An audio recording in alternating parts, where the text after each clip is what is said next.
Here's Bogovats. He's free. It's good! 6 triples for Bogovats. He has taken over. And there with Dixon, Bessard, Stevenson, and the senior Seth Trimble. Dixon with a 3. Got it! That's kind of out by Handlock, and he shakes his head no. Johnson lost it, hooked out of his hands, and Kansas gets the trouble. Here's Peterson on the run, makes shot, and the hammer to Cole Rosario. Here's Lawrence into the front court, guarded by Dent. Transfer from New Mexico. Right arm pass to Hoiberg. Back to Lawrence on the hash mark. High post, Butenfeld drives it. Left-handed layup, good. Verte against his former teammates. Ball tapped into the hands. Butenfeld the mask. Right side, Price. Sanford yet to shoot, puts it on the floor. Kicks it out. Hoiberg steps into a 3. He's got it. Sammy, my boy. Good morning. Welcome in Hurrdat Sports Live, presented by Next Gen Male Medical. That's DB. I'm Ravi Lulla here at Hurrdat Sports HQ. What's up, DB? What is going on? Oh, not too much. How we doing this morning? We're good. Yeah, We're good. Yeah, oh yeah. Hanging in there. I mean, yeah.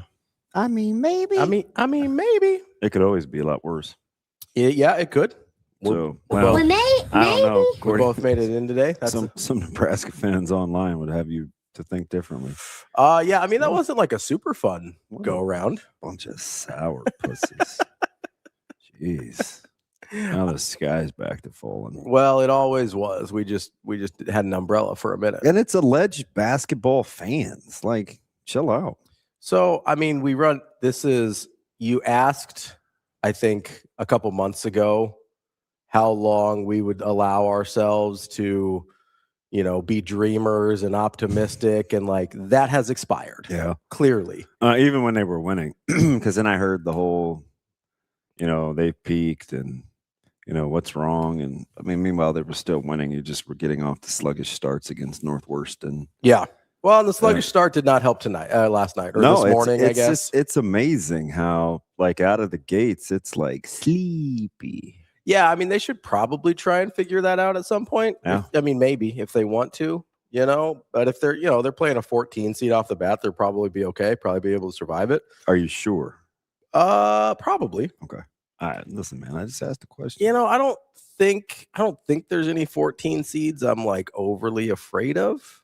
Never know. We're talking the Hawaii, North Dakota State, Troy Navies of the world. I think if they can't navigate that through a slow start, then look out, Navy. Then we got some problems. Look out, Navy. Now we've pretty well established that second round is going to be a bear no matter where they end up in the seed line. Yeah. So, I'm not even going to pretend like that's a foregone conclusion. They probably need to figure out a way to start a little better. Now, maybe it's a body clock thing. That looked like they were not super comfortable last night, starting at 10 p.m. local time. Yeah, it was late.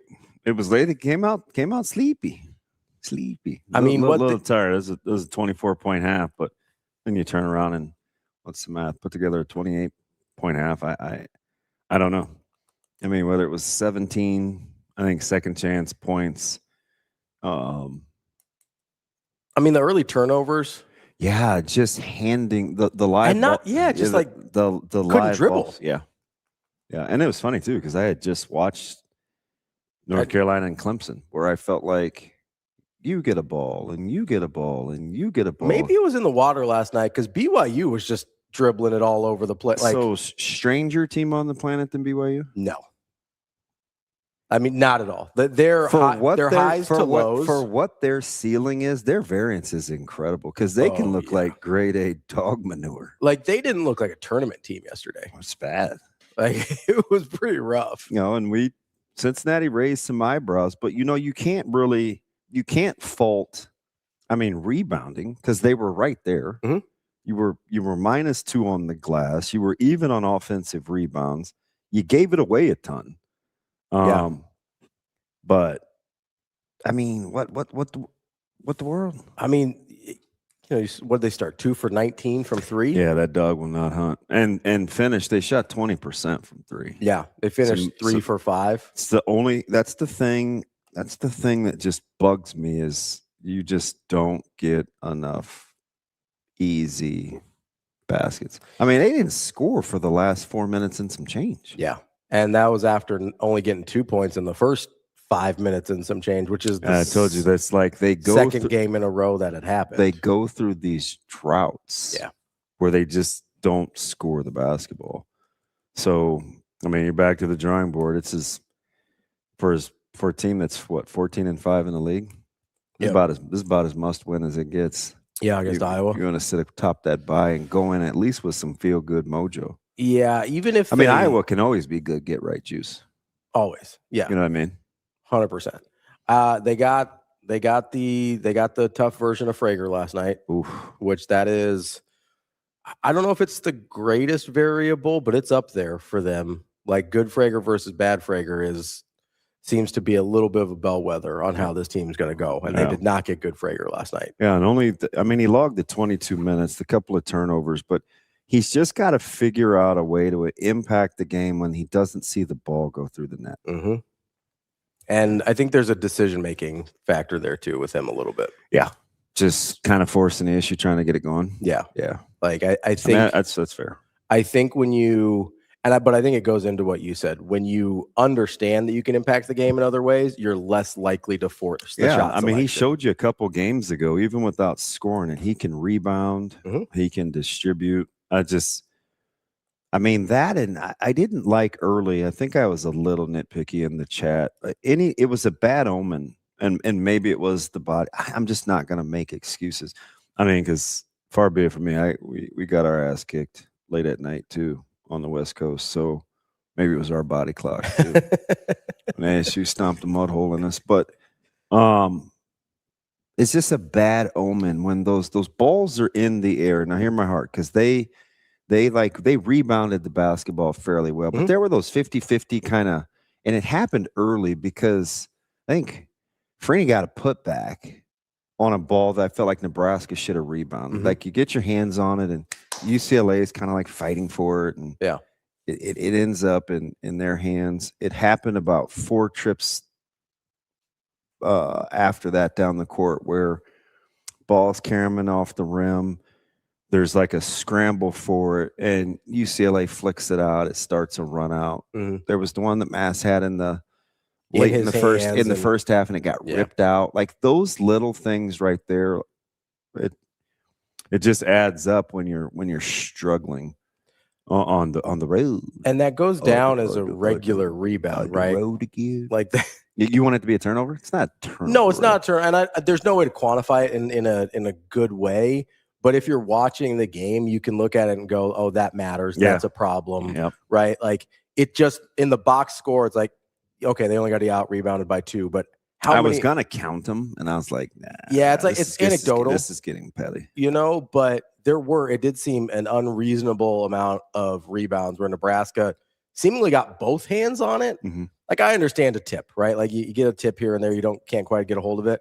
But it seemed like there was a lot of rebounds where Nebraska got both hands on the ball and UCLA just took it from them. And that to me, just from a emotional standpoint, especially when you're not shooting the ball well, like I feel like that can kind of snowball on you a little bit where it goes from you're not shooting the ball well to, oh, I can't catch a break to, like it can kind of get on top of you a little bit. And for a team that, is not, I'm not impressed with offensively in UCLA. I didn't think Nebraska's defense looked very good. It just wasn't crisp. They were allowed too much. They got compromised too much by guys that probably shouldn't be able to. I mean, Dent's really good. Don't get me wrong. But I like Dent, and I get UCLA fans would tell. I guarantee you they'd say they'd be like, DB, man, this isn't the Dent we thought we were getting. But he's pretty good. He's pretty good, and he's had a pretty good year. I mean, he's averaging like 14-8 almost.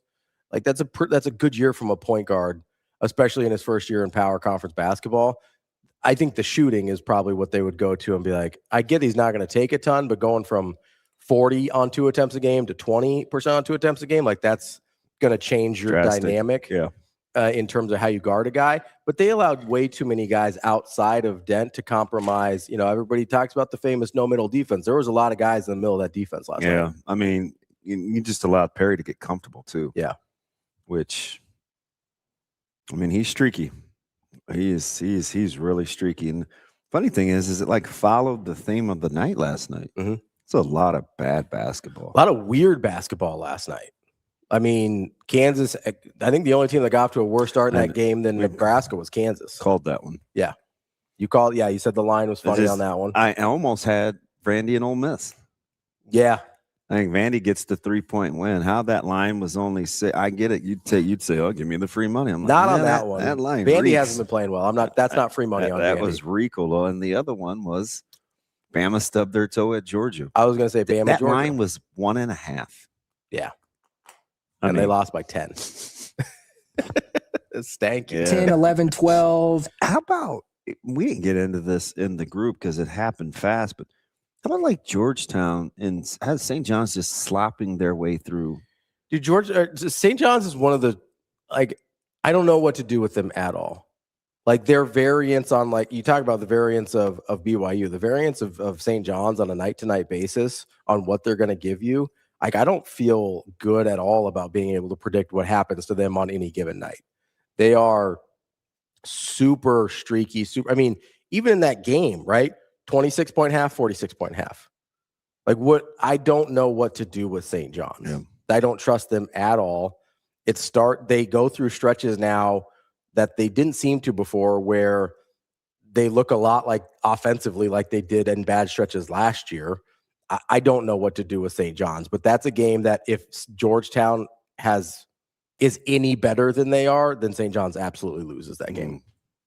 I mean, and your Tar Heels struggled for quite a bit last night too. Yeah, you know what that line was? No, I don't. Off 3. top. 3. Yeah, so that's right on. Maybe it's a 3 or 4. You know, North Carolina without just surviving the way they have without Caleb Wilson is huge. Pretty impressive to stay, but it is pretty drastic how important he is to them. Yeah. Because you didn't get really good play from Trimble last night, and they had to find a way. Dixon finally hits a big 3, he had been super icy. Are you a big Vassar guy? So there's what is it about Vassar that you think would drive me crazy? It's hard to pick. If I had to guess about Vassar, I don't know. He seems super soft to me. Yep. Very if then. Yeah. Like just kind of like, I'm not always gonna play hard. And the weird thing is he's super capable. Yeah, really. Like there's and games. even with all the doubles, and as a tandem, I think they lead the country as bigs when Caleb Wilson is playing. He still is. He's a guy that can frustrate you. He is a guy where he's highly skilled.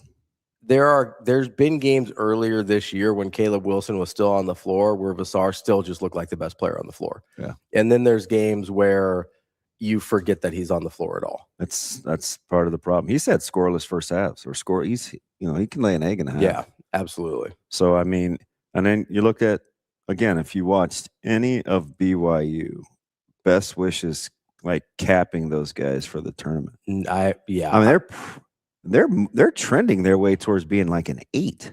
Yeah, they're in trouble. But how? Because right now, do you think they're on what, the 7 line? I believe they were 6. They're currently on bracket matrix, the last 6 seed, but that is as of yesterday. So they're probably a 7 after last night. Yeah, and moving in the wrong direction. And trending.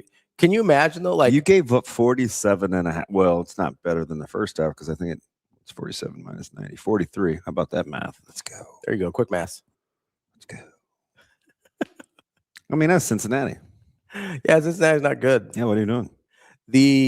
How about that reward though? If you're a 1 seed, getting them in the second round. That's what I'm. You know what I mean?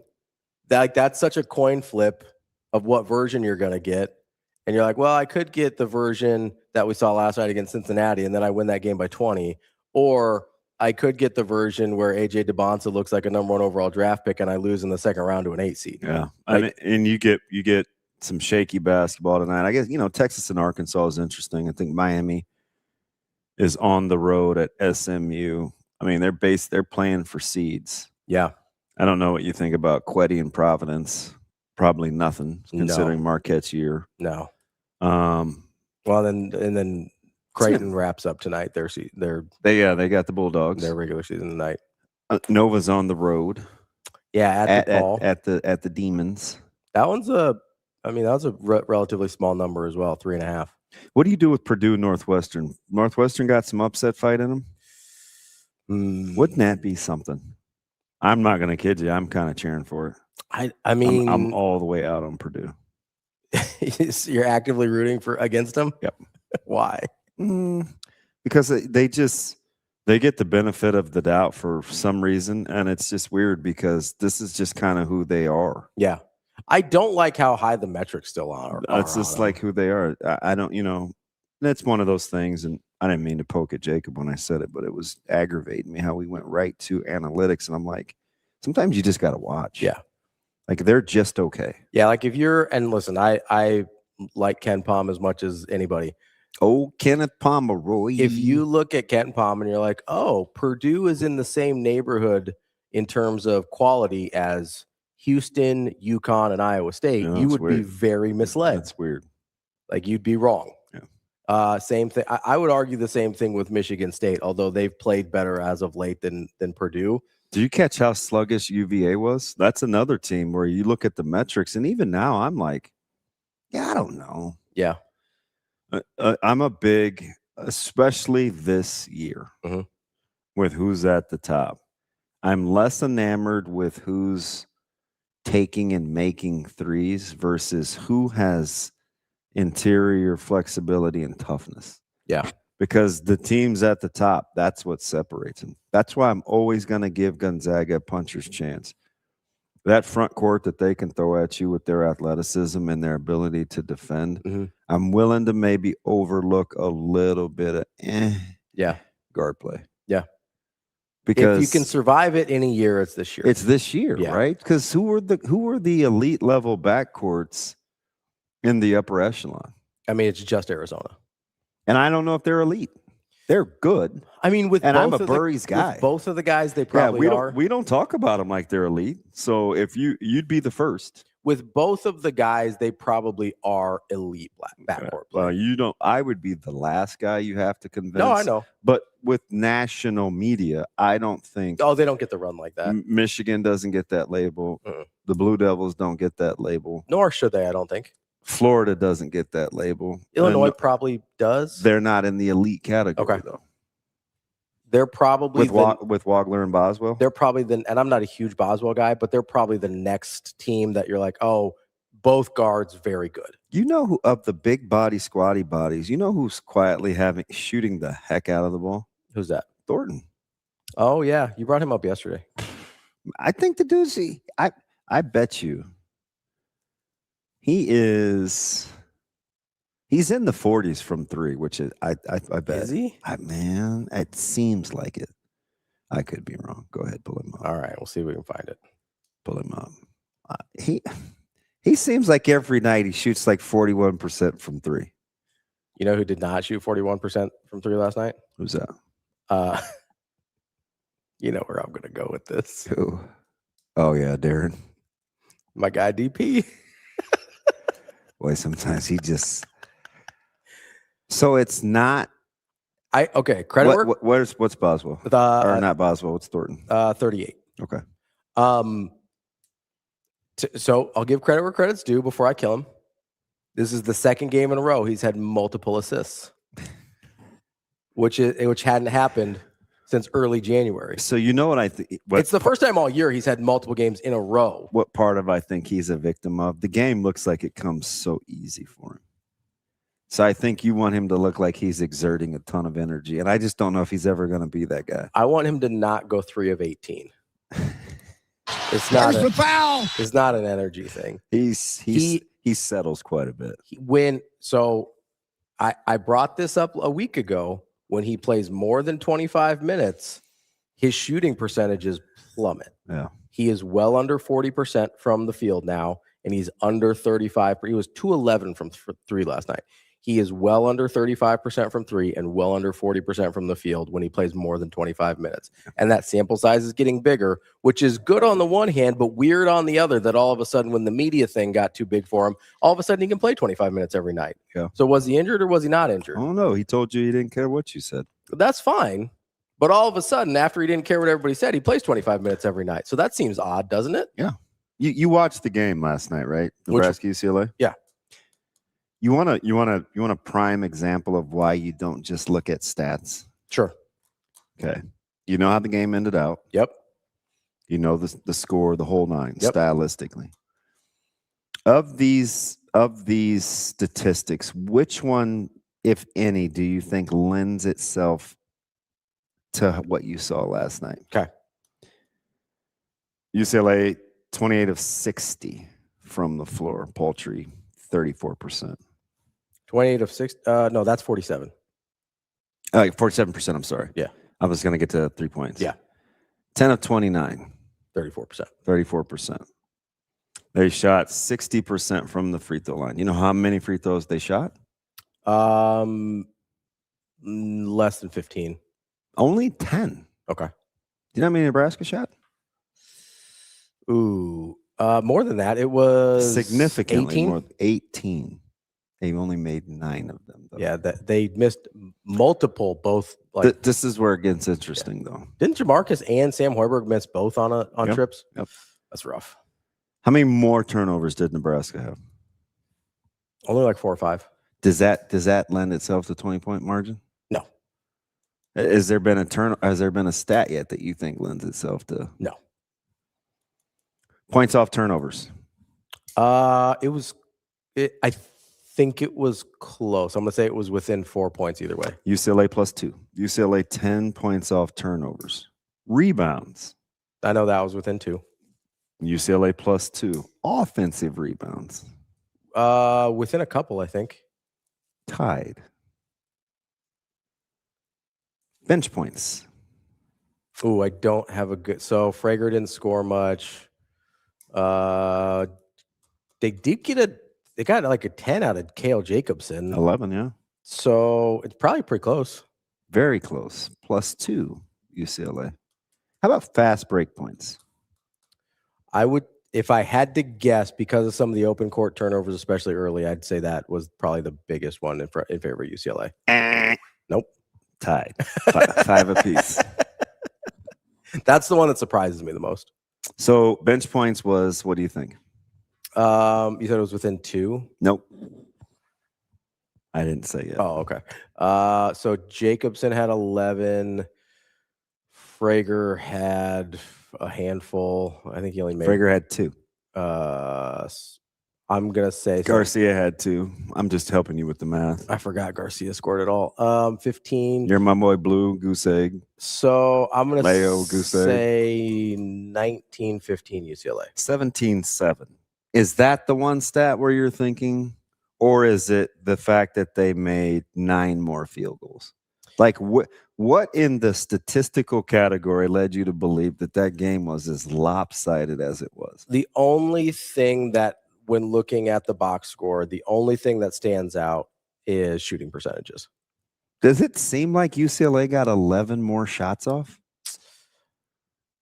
It sort of did. I gave you second chance points. So it sort of I did gave in you the offensive sense rebounds. that I felt there's a couple things that I think were misleading in terms of what we watch versus what the numbers say. Okay. Number one, I'm here for that. Felt like the turnovers were a bigger problem for Nebraska than the final stats. Of just the 13? Yes. Especially the points off of turnovers. Because it was, especially early. It was even. Especially early, it felt like, hey, they're getting killed on turnovers, right? Do you know what it is, in my opinion? What's no, that? wait. I'm listening. I want to So hear your theory. that was the one. That was one where it seemed like the stats are not as skewed as it felt watching.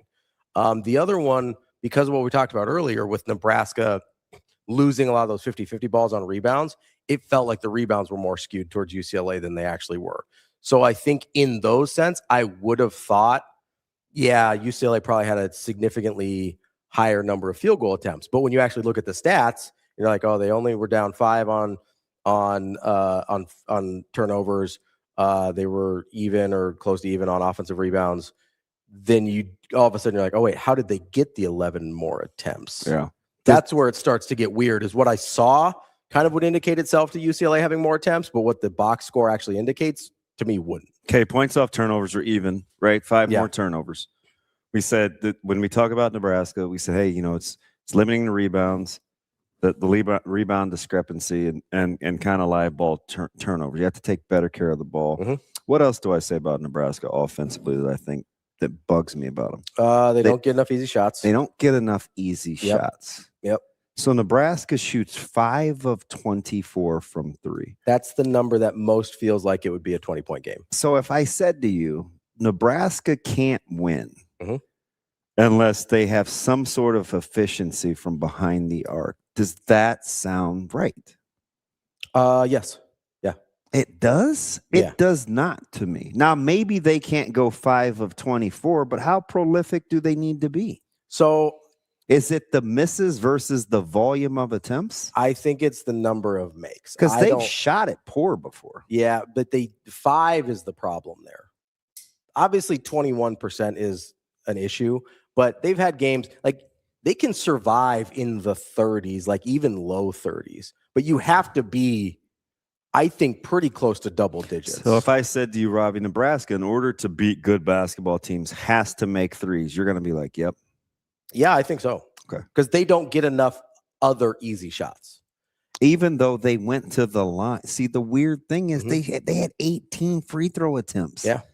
Like that dog will hunt. I'll take that. Absolutely. Especially if you're going to launch 24 threes. Absolutely. I will Getting to the line 18 times is legit. Yeah, I will take that. But like this team can survive going 10 of 29. Like if they shot what UCLA did last night, I'm like, yeah, they can win a game shooting like that. Well, that's another 15 points. It is. But that's also not a crazy shooting night. 10 of 29, 34% is like a pretty average shooting night. I hear you. 5 of 24 just will, like, the other problem is my point to illustrate some of this is you have to actually watch how it transpires. Yeah. And you have to like pay attention too. Like having it on at midnight and just scrolling through your phone isn't probably because you look and you're like, well, how did this happen? And I get it. You could drum it down to 5 of 24 and 19 of 49. Mm-hmm. But if I'm talking about Nebraska, and the way that they play basketball defensively, I was concerned about that UCLA shot 47%. Yeah, so that's the one I thought you may. So that's what I said early. Was like I didn't like how they played defense for a team that in the very, very open. Yeah. You did say that. I don't like how Mick Cronin has never coached a good offensive team in his life. He had 1 year where he had like 3 good offensive players that bailed him out of everything when they made the Final Four run with Tyga Campbell and Jaquez and Juzang. Yeah. But Johnny Juzang, boy, how about that heater he went on in the tournament? Unbelievable, right? Yeah. Like he just made every mid-range shot. Jaquez is at least legit. Yeah, but Juzang made every mid-range contested jump shot for a month. Like it was. No, you're exactly right. It was unbelievable. But I coached that. The thing that bothered me the most about this was I thought Nebraska's defense got compromised a lot against a team that is not very good offensively, doesn't run great offensive stuff. And outside of, like, we talked about this with UCLA. If you're a dribble team, like a heavy dribble isolation team, you should struggle against Nebraska. And we saw USC struggle against Nebraska because of that. So maybe you need to be talking about how that defense needs to be more portable. Sure. Because I think the 47% is, I don't know. Against UCLA, that number needs to be 42 or less. Like they need to be in the low 40s or less from the field. Because you'll take the shooting percentage you'll take from 3. It's just that they made 10. Because they're a +5 in threes already. Yeah, I'm fine with that. I mean, I'll take them going, and honestly, I'll kind of take them settling for half of their shots from 3.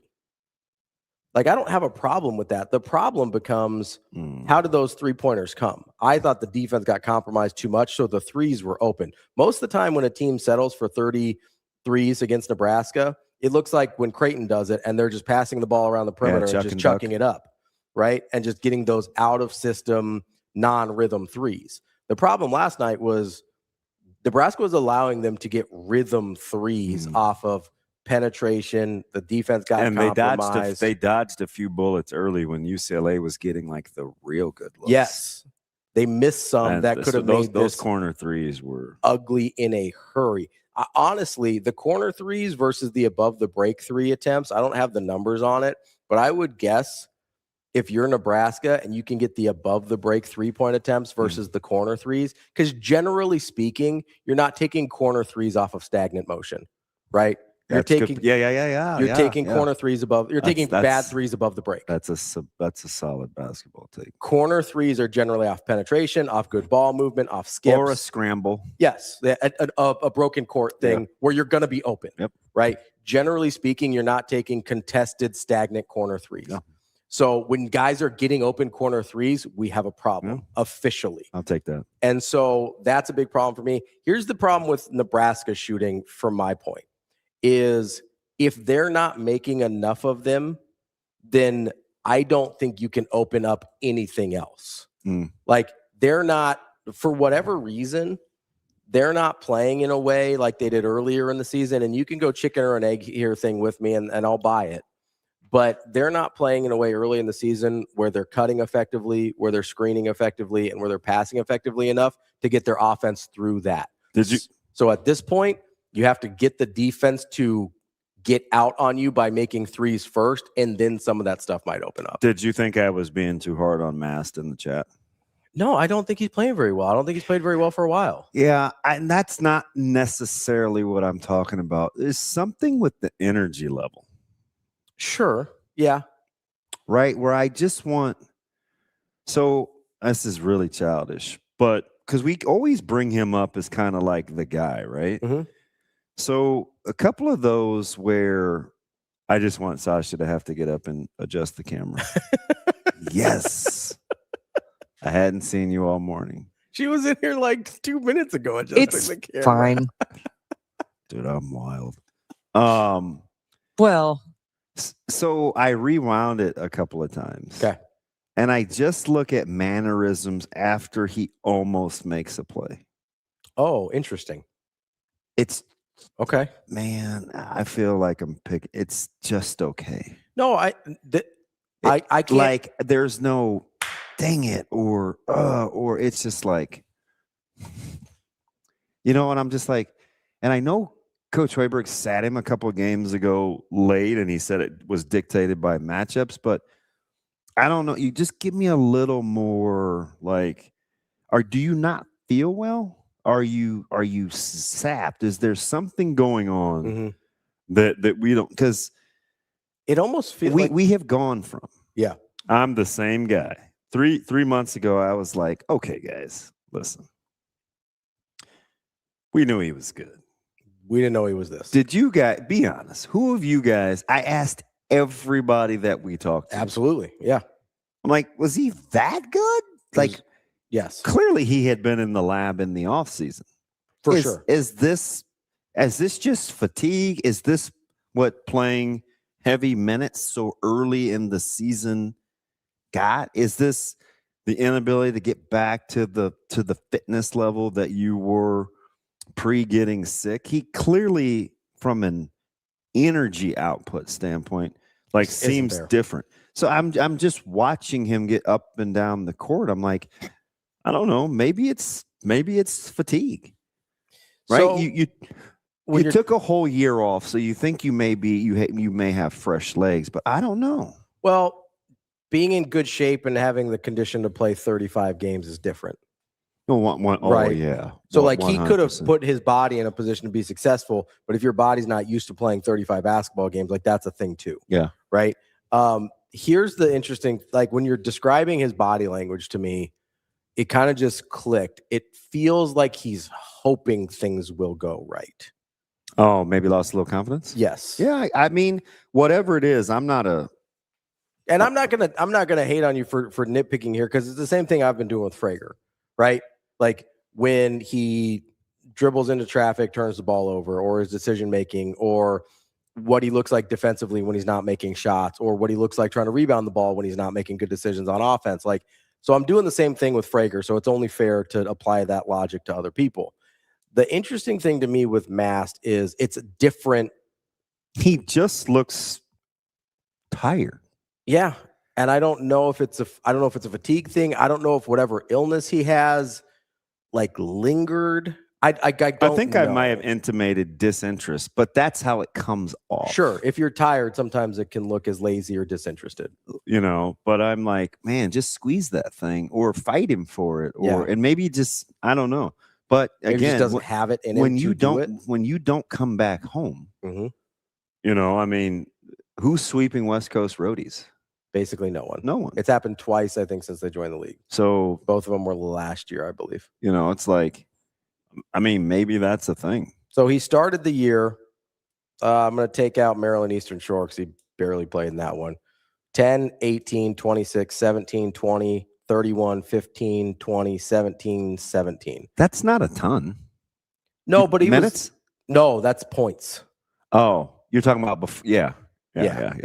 Yeah. So I took out Maryland Eastern Shore because they killed him and he barely. But I tried to, like I told you guys, it wasn't about the statistical output, right? From a point standpoint, and I gave you the in-conference numbers. So in those same games, I gave you in-conference numbers and shooting percentage. He's got a 10 assist game in that one, 3, 3, 4, 3. He's got 10 rebound game, 5, 6, 5, 12, 11, 9, 7, 7. And then he doesn't have a double-digit rebound game since Wisconsin.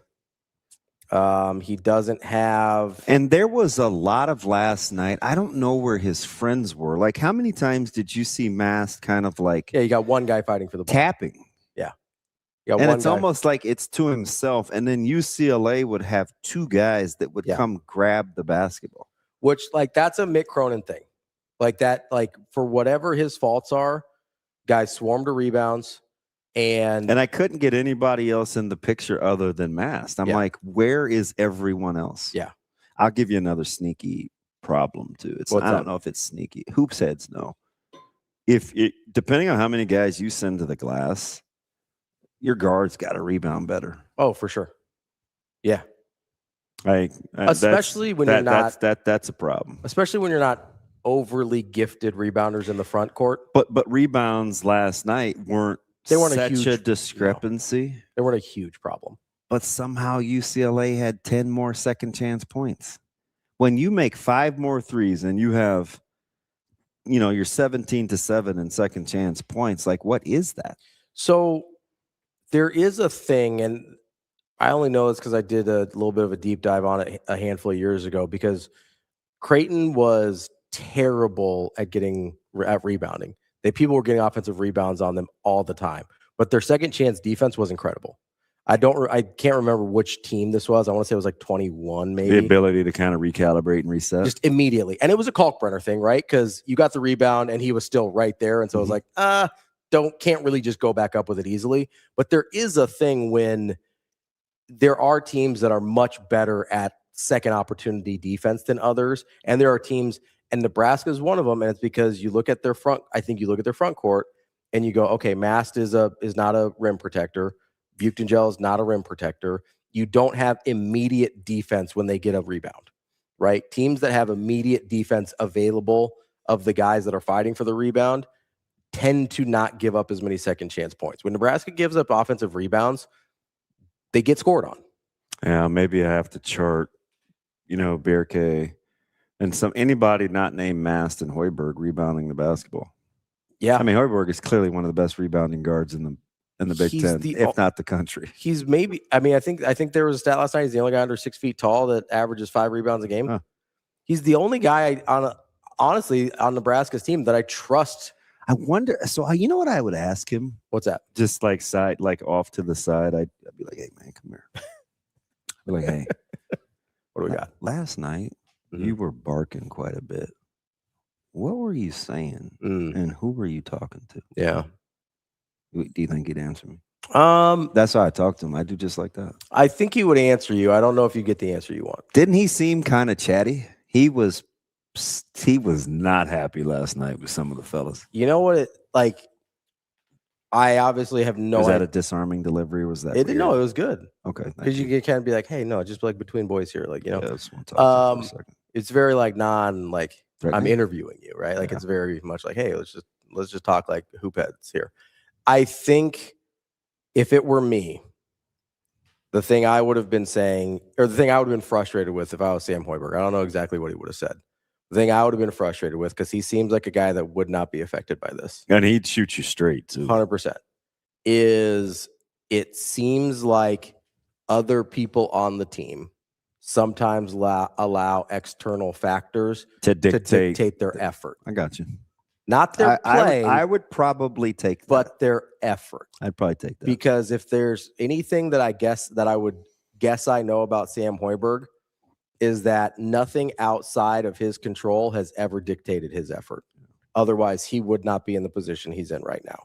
So that's to me, and I've talked about this with other things before. When you are incredibly familiar with a certain thing, you become very intolerant of people that can't do that thing.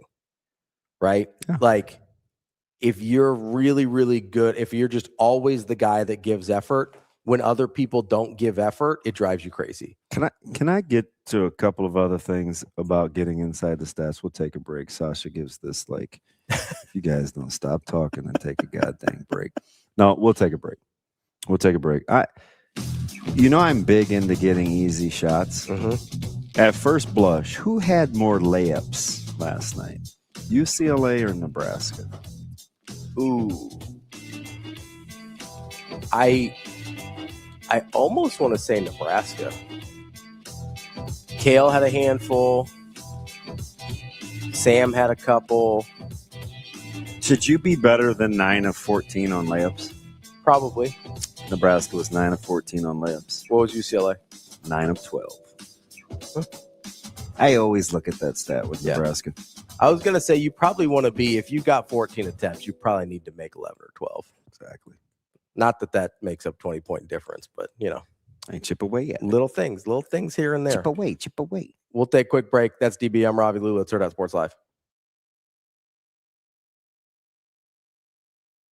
Yeah, I think my shot was a little off tonight, but it was just trying to find other ways to impact the game, whether that's on defense, creating for my teammates, rebounds, that kind of stuff. So, it's not always going to be perfect, and I think just being able to, impact the game in a different way is just how I'll help the team. Yeah, a tremendous impact, it's hard to put into words, just every day, they show up every day, they work hard, they pour into their teammates, and they do all the little things. Those three, they're great, and we got to finish this season really great for them, and they mean a lot to this program and me too.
Yeah, obviously we need to.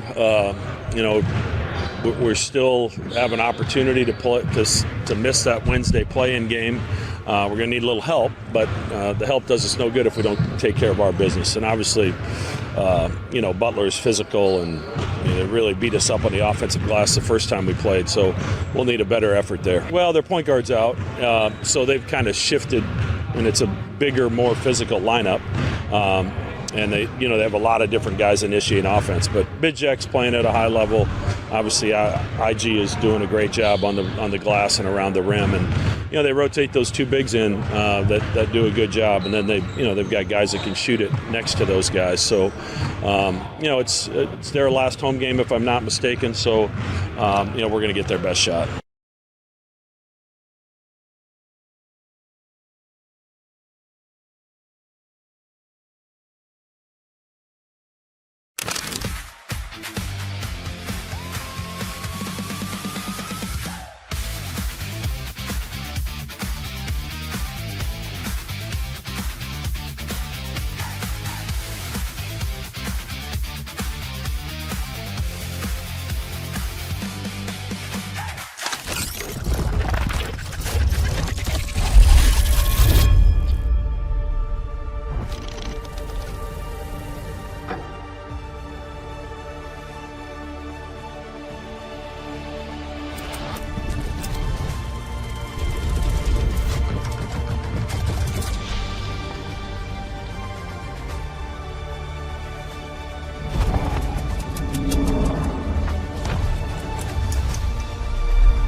You're listening to Hurrdat Sports Live.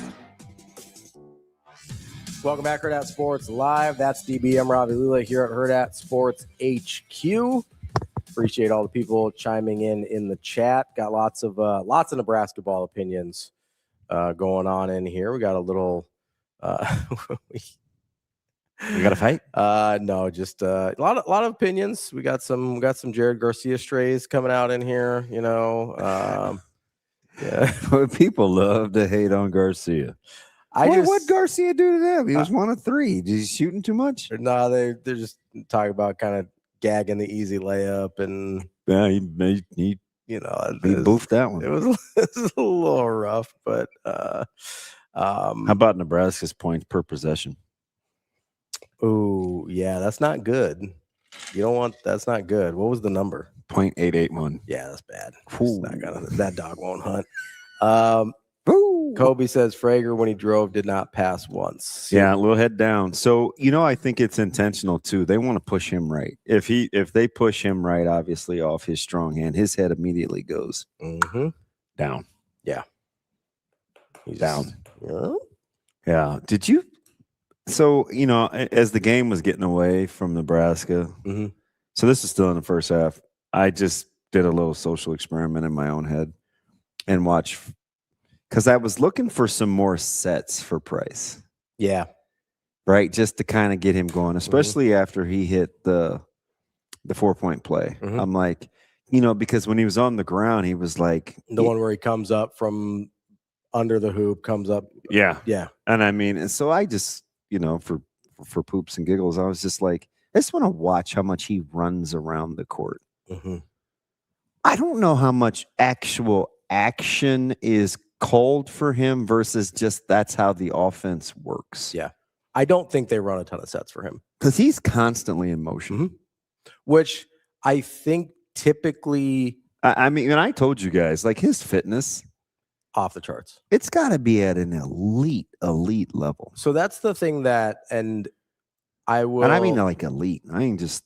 I like this type of player, the type of player that Price is, the elite shooters that are able to get themselves open.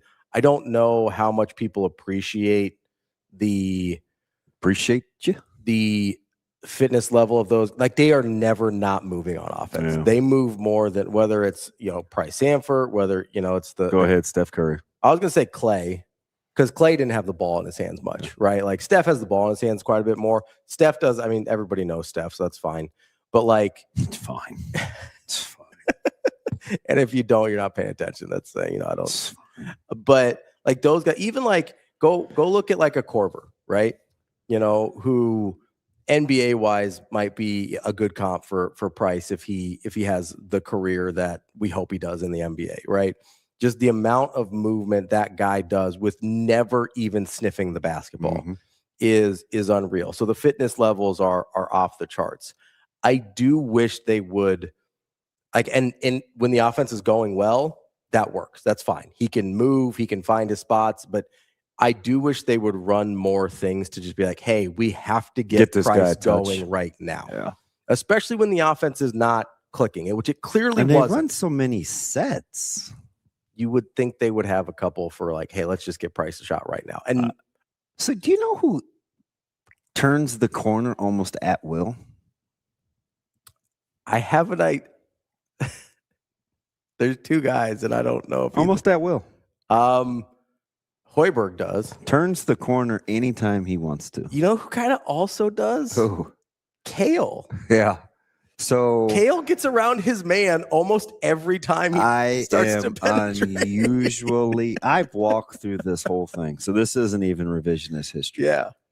Go all the way back to the same move that I've talked about 15 times a month and a half ago. Yeah. Where he ducked under the hoop and did the step back. And I was like, shoot, please, Kale, play with offensive confidence. Because he's capable. He is. How about him just taking guys one-on-one off the bounce and then finishing? And he was the only guy that could get a clean look last night. He's a winner. And he's a winner. Here's the thing that I think he has. I love Kale. There's something that he has and that Sam has and Price, but Price doesn't get himself shots off the dribble a ton, even though he probably should try a little more. Yeah, he's crafty one-on-one. He's capable also. But what do you think those three guys have in common? Because very different players, right? They're Anglo? Nope. What? From a basketball standpoint, they never, ever, ever get sped up. Yeah. Their pacing and their ability to stay within themselves and not get sped up. Yep. And that's the thing that bothers me about Frager sometimes. Gets sped up a little bit, right? Starts to make some decisions you don't love, almost tries to predetermine things because he feels like the game's a little fast. That's why when he starts to drive a certain direction and he's not comfortable, he doesn't get the kick out pass to Price because he's already predetermined what he's going to do. Yeah. Right? When you're sped up, you don't get the opportunity to read what's happening in front of you because you're not comfortable. And that never happens to Kale. That never happens to Sam. That never happens to Price. Yeah. All three of those guys play with incredible pace. I'm with you, KB. Like, we start knocking down some more free throws, and then you'll be more comfortable at attacking the glass. Because, when you're not making free throws, I listened to TJ Otzelberger. This is probably not quite a month ago. It's right around Valentine's Day, and he was talking about Lipsy. And I always talk about how Lipsy's a poor free throw shooter, but you want him to have the ball kind of late in game situations because he'll at least take big shots. And he said, the one thing I have to give Taman credit for is it doesn't affect his aggressiveness. It doesn't affect his aggressiveness. Yeah. Which is hard. He's right. That's really hard. Like we see it happen to NBA guys all the time. Poop, man. I ain't trying to go to the line. We see it happen to NBA guys all the time. Guys that are bad free throw shooters, or not even bad, but like guys that are like Lipsy's a 66% free throw shooter. Kale's worse than that. Yeah. But I like Jacobson though. His honestly, like you probably need to feel more comfortable relying on him. Kale? Yeah. Especially when you're not getting easy offense. Because he's one of the few guys that can go out and get a shot off. I'm telling you, my man's a winner. Good, incredible feel for the game. Yeah. In like elite feel for the game. I wonder what he whispered to Freeney too, because hey, that's a secret. I think he'd probably tell me, hey Kale, when you're running backwards, like, and you talk trash, you'd be like, yeah, man, how about that? Huh? Mom, get my nuts. Yeah. Josh says Nebraska needs to figure out what's been going on with Lawrence. He's been bad for a month. So Lawrence is that's a very good pull. I am very reluctant to be harsh on Jamarcus because 3 weeks ago I was like, hey, He probably needs to be more aggressive. Mhm. But uncharacteristically, he bounced the ball off his foot. Then he had Mass had the nice leave for him Mm-hmm. in the paint, and he kneed it. And I was Yep. like, Jamarcus, man, what is going on? So I don't know. It's been about since, I'd say it's right about a month. That's probably right. Since Jamarcus was playing consistently well, which I don't know. You know me. I don't know if you that's, know.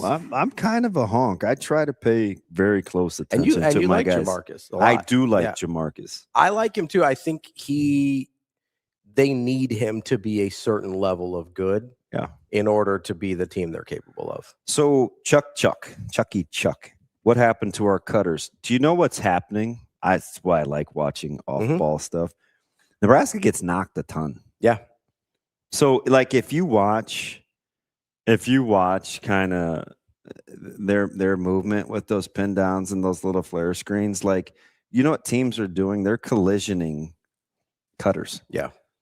Like, they're either kind of grabbing and trailing, or like they're not giving ground. The problem is Nebraska hasn't countered that at all, right? In terms of their movement. Because if the defense... So what do you want them to do? Like slip or pop? Either. Pick one. I mean, I'd probably try and slip first because I still want to try and get to the rim. Yeah. And especially, like, I think that needs to come before the shooting instead of backwards. But for me, if they're like, every time the defense makes an aggressive adjustment, that means something else is open. Just, it has to be. That's how defense and offense works, right? So if they're making over, like if they're clutching you through and they're cheating on what you're trying to get through screens, then you start slipping. If they're overplaying, then you have to backdoor. Like, there's always the counter to whatever it is they're doing. Now, part of it is it's up here a little bit for Nebraska. Like, you have to be tough. Sometimes you just have to be tough enough to run through the contact. That's part of it. Because, again, if they always know you're going to slip, then they can cheat on that. Yeah. But part of it, I think, for Nebraska is genuinely just a toughness to say, hey, we're going to run through this. We're going to run our stuff anyway. I think. I got thoughts. What kind of thoughts we got? I don't know. I feel bad. Tim, does it drive you crazy when I stand? I mean, Tim's a nice guy. He's usually giving constructive criticism. We like Tim. If DB's going to stand and rock, you got to figure out. I love when grown-ups use gotta. Got to figure out something different for the cameras. That's why Sasha's paid the big bucks. She's going to back that thing up to the window and be like, I can get it all. You can't get out of the screen that way. From the window to the wall? It's hard to sit still, man. We've got Brian Christopherson coming up next from Husker 24/7. That's DB. I'm Ravi Lulla. It's Hurrdat Sports Live.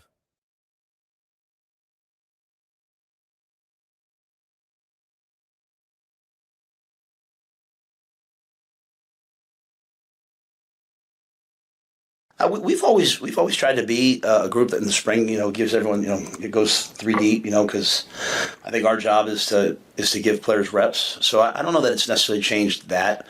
I mean, they could come in tomorrow and say, hey, there's a new calendar. Things change so fast. So I don't necessarily think it changes that. I think, even on the first team, I've always preferred to see, hey, send these two D tackles out first. The next period or the next practice, send these two D tackles out first. Let's get a bunch of pictures of a lot of guys, getting reps with both the ones and the twos, we're, like I said, we're in an evaluation phase of both of trying to teach them their technique, teach them the X's and O's on their side of the ball. At the same time, also see what they can do and tailor things to them. Jahsir Whittington, he does special things differently than maybe Riley Van Poppel does, right? So we want to play to their strengths, and we want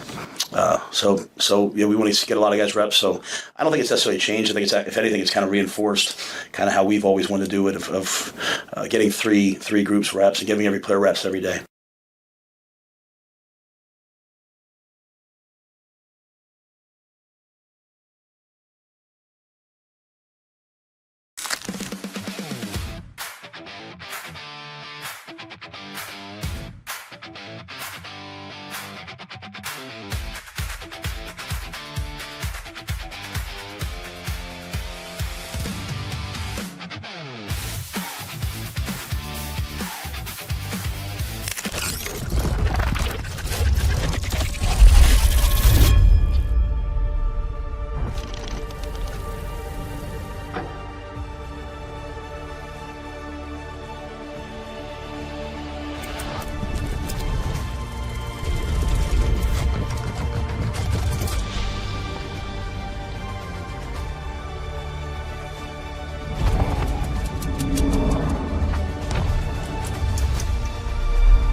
Yeah, I mean, I think that's what our mentality needs to be, is that we still have something to play for, and we are fighting hard to be in that NCAA tournament. Well, I think, when it boils down to it, most of those really close games that we just didn't get over the hump, came down to an offensive rebound given up here or there.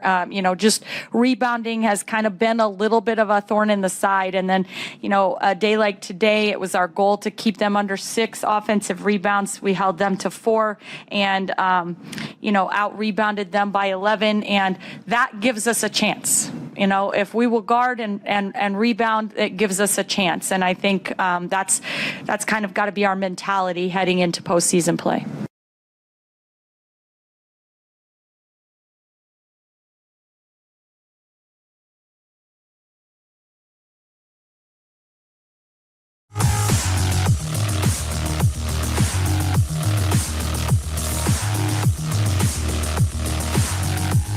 You're listening to Hurrdat Sports Live. Here is Husker 24/7 senior writer Brian Christopherson. Yeah, you got guys walking into Ace Hardware without their shirts on. Brian Christopherson. We got a pretty good sewing circle in this state. Brian Christopherson. To me, it's like crunch time, baby. Here is Brian Christopherson.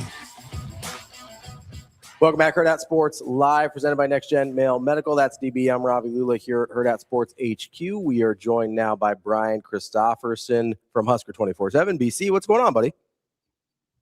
I'm doing all right. How are you guys? B Sizzle, how we doing? I'm as good as can be, I guess.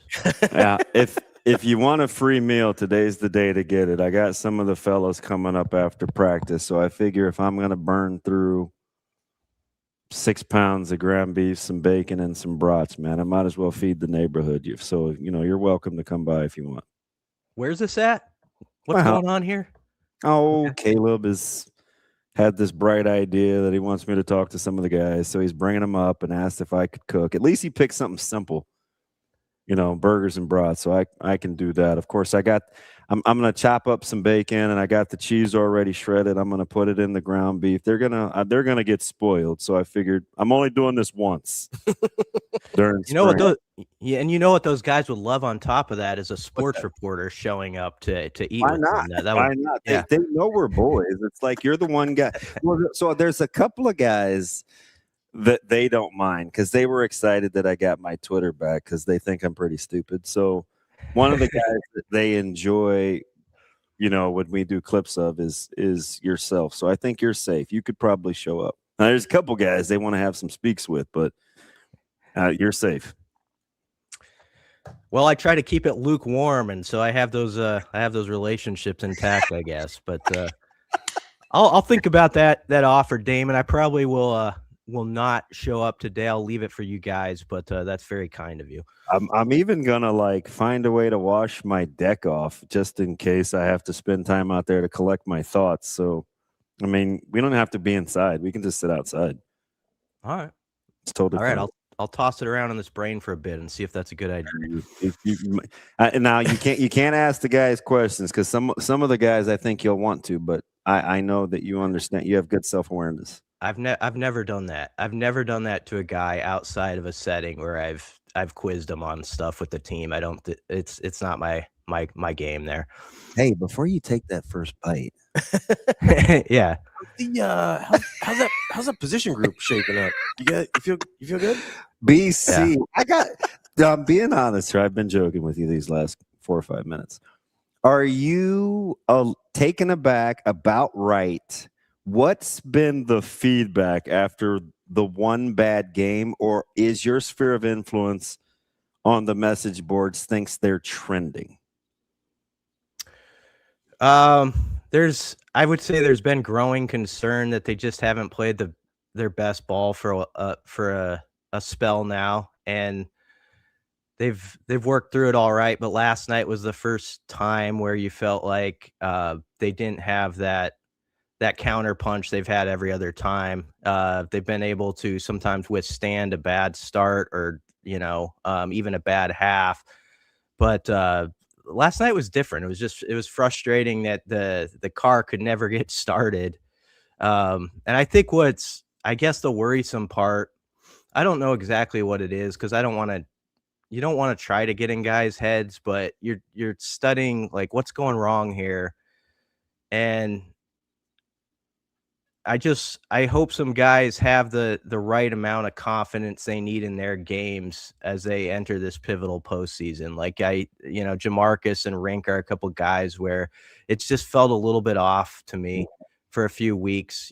Braden's a young guy. He's had some stops and starts. He was actually playing pretty well until last night. So that maybe comes with being a freshman, but I'm a little bit surprised with a couple of the seniors right now, and sort of it's felt like it's been 3 or 4 weeks where it just hasn't quite matched up to what you think you can maybe get out of it. BC, as you're looking at a team that, as you said, you don't feel like has maybe played their best ball in a while, is this a thing? I feel like sometimes we are always waiting for positive momentum to stop, and we always believe that negative momentum is forever. Is there a part, like what part of you believes that this can be turned around, change the other direction, either starting with Iowa or the Big Ten tournament in time to make the type of run people think in March? That was kind of poetic, Ravi, the way you said that. It was pretty good. Well, thank you. It gets the classic awkward guy-to-guy stare. Right, Nilo. No, I guess to that question, I mean, the perfect scenario is in front of them that you get Iowa again, and you get a chance to go up against that on a senior day where, if they win that game, they'll have won 4 of their last 5, right? If they beat Iowa, they'll have won 4 of their last 5. It's just sort of the way it's gone, where you felt like they haven't played complete games lately. That has been disturbing. And then, of course, with the 20-point loss, that's going to add to it. But this is an opportunity to really, I sort of get that jolt kind of back in your step against a rival who you feel like you all won. The gym's going to be jumping. And, I mean, they've got to just go reset quick and look at it like, we're 25-5. Maybe they are locked in now to that 3 national seed, but so be it. I mean, that you would have taken that 1,000 times over before this season if you were told like Nebraska basketball is going to be 25-5 right now, about to host Iowa, and they could be a 3 national seed. And oh yeah, they're playing for potentially a 2 seed in the Big Ten tournament, which is still on the table. I think it's a sneaky important thing to get that triple bye. Like I want you get that feeling like, okay, you're not playing until Friday. You're coming off a win. If they win on Sunday, they're going to be, I think, at least a 3 seed, if it depends if Michigan State wins out, but probably a 2 seed. And you'll be walking kind of tall then. So there's a chance to really reverse what happened in LA on Tuesday night and just wash that out of your mouth. And so that's the way they got to look at it. Like the big picture, you're in a great spot at the best time of year in college basketball. Like, go get it now. Have it. But a couple guys who I mentioned, you want to see. I'd love them to have a feel good Sunday in their last game at PBA. Jamarcus and Ring. Yeah. But just play with that confidence and sort of that. There's been some timidness for whatever reason. There was stuff yesterday that was just so uncharacteristic. I agree. I heard you, Damon, was like, it was like Rink fed a pass to Jamarcus and he just like dropped the ball. And then there was in the paint, right? Yeah. I just was like, what's going on here? It was like the Monstars had taken the guys. Had taken the guy's game at certain points, and you could tell they were kind of confused by it. Like I saw the look of Jamarcus, like what happened there, And then obviously there was the play. We don't need to revisit every calamity, but they threw an inbounds pass off the backboard last night. That actually happened, and then they had the play where Kale, was going to leave it for Frager, and Frager had vacated the premises to elsewhere, and it led to a dunk. I mean, it was just stuff that this team has not done this year, all on display in one game. And so you got to kind of look at it like, okay, guys, that's not us. There's a body of work that shows that. Let's go be us on Sunday. And we're going to like where we're sitting going into next week, as I was saying, the best time of year.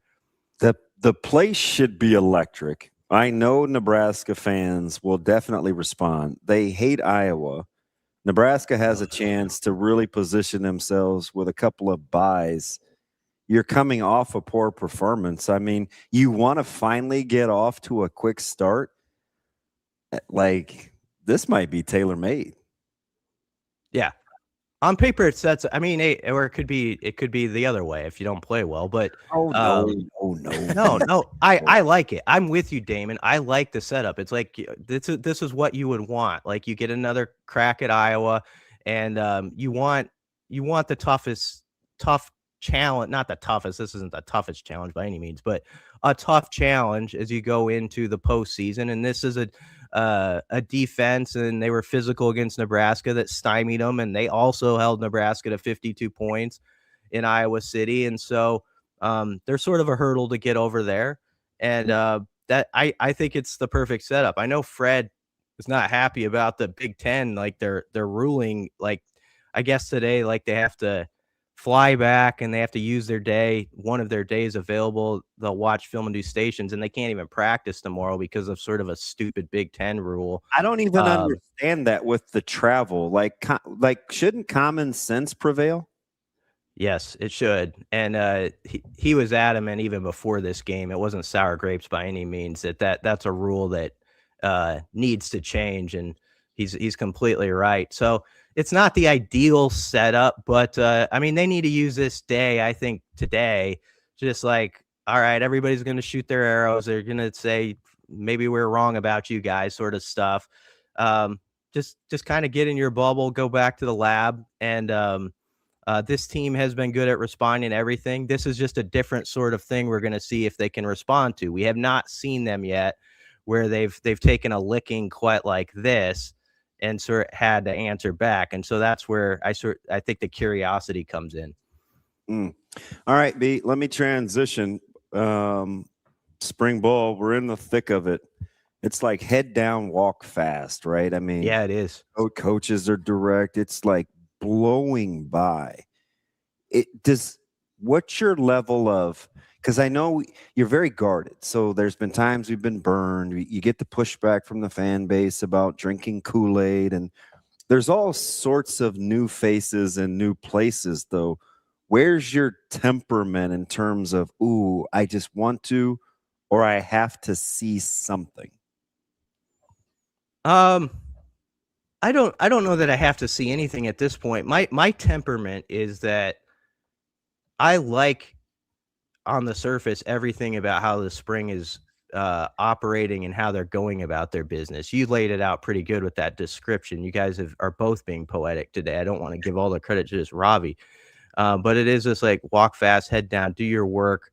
Let's get after it together. And maybe there's the distraction. People are kind of more into right now. They're in the basketball journey and what's going to happen with March Madness. And so that's sort of out there and different from years past that we have that sort of dangling off to the side that we can pay attention to.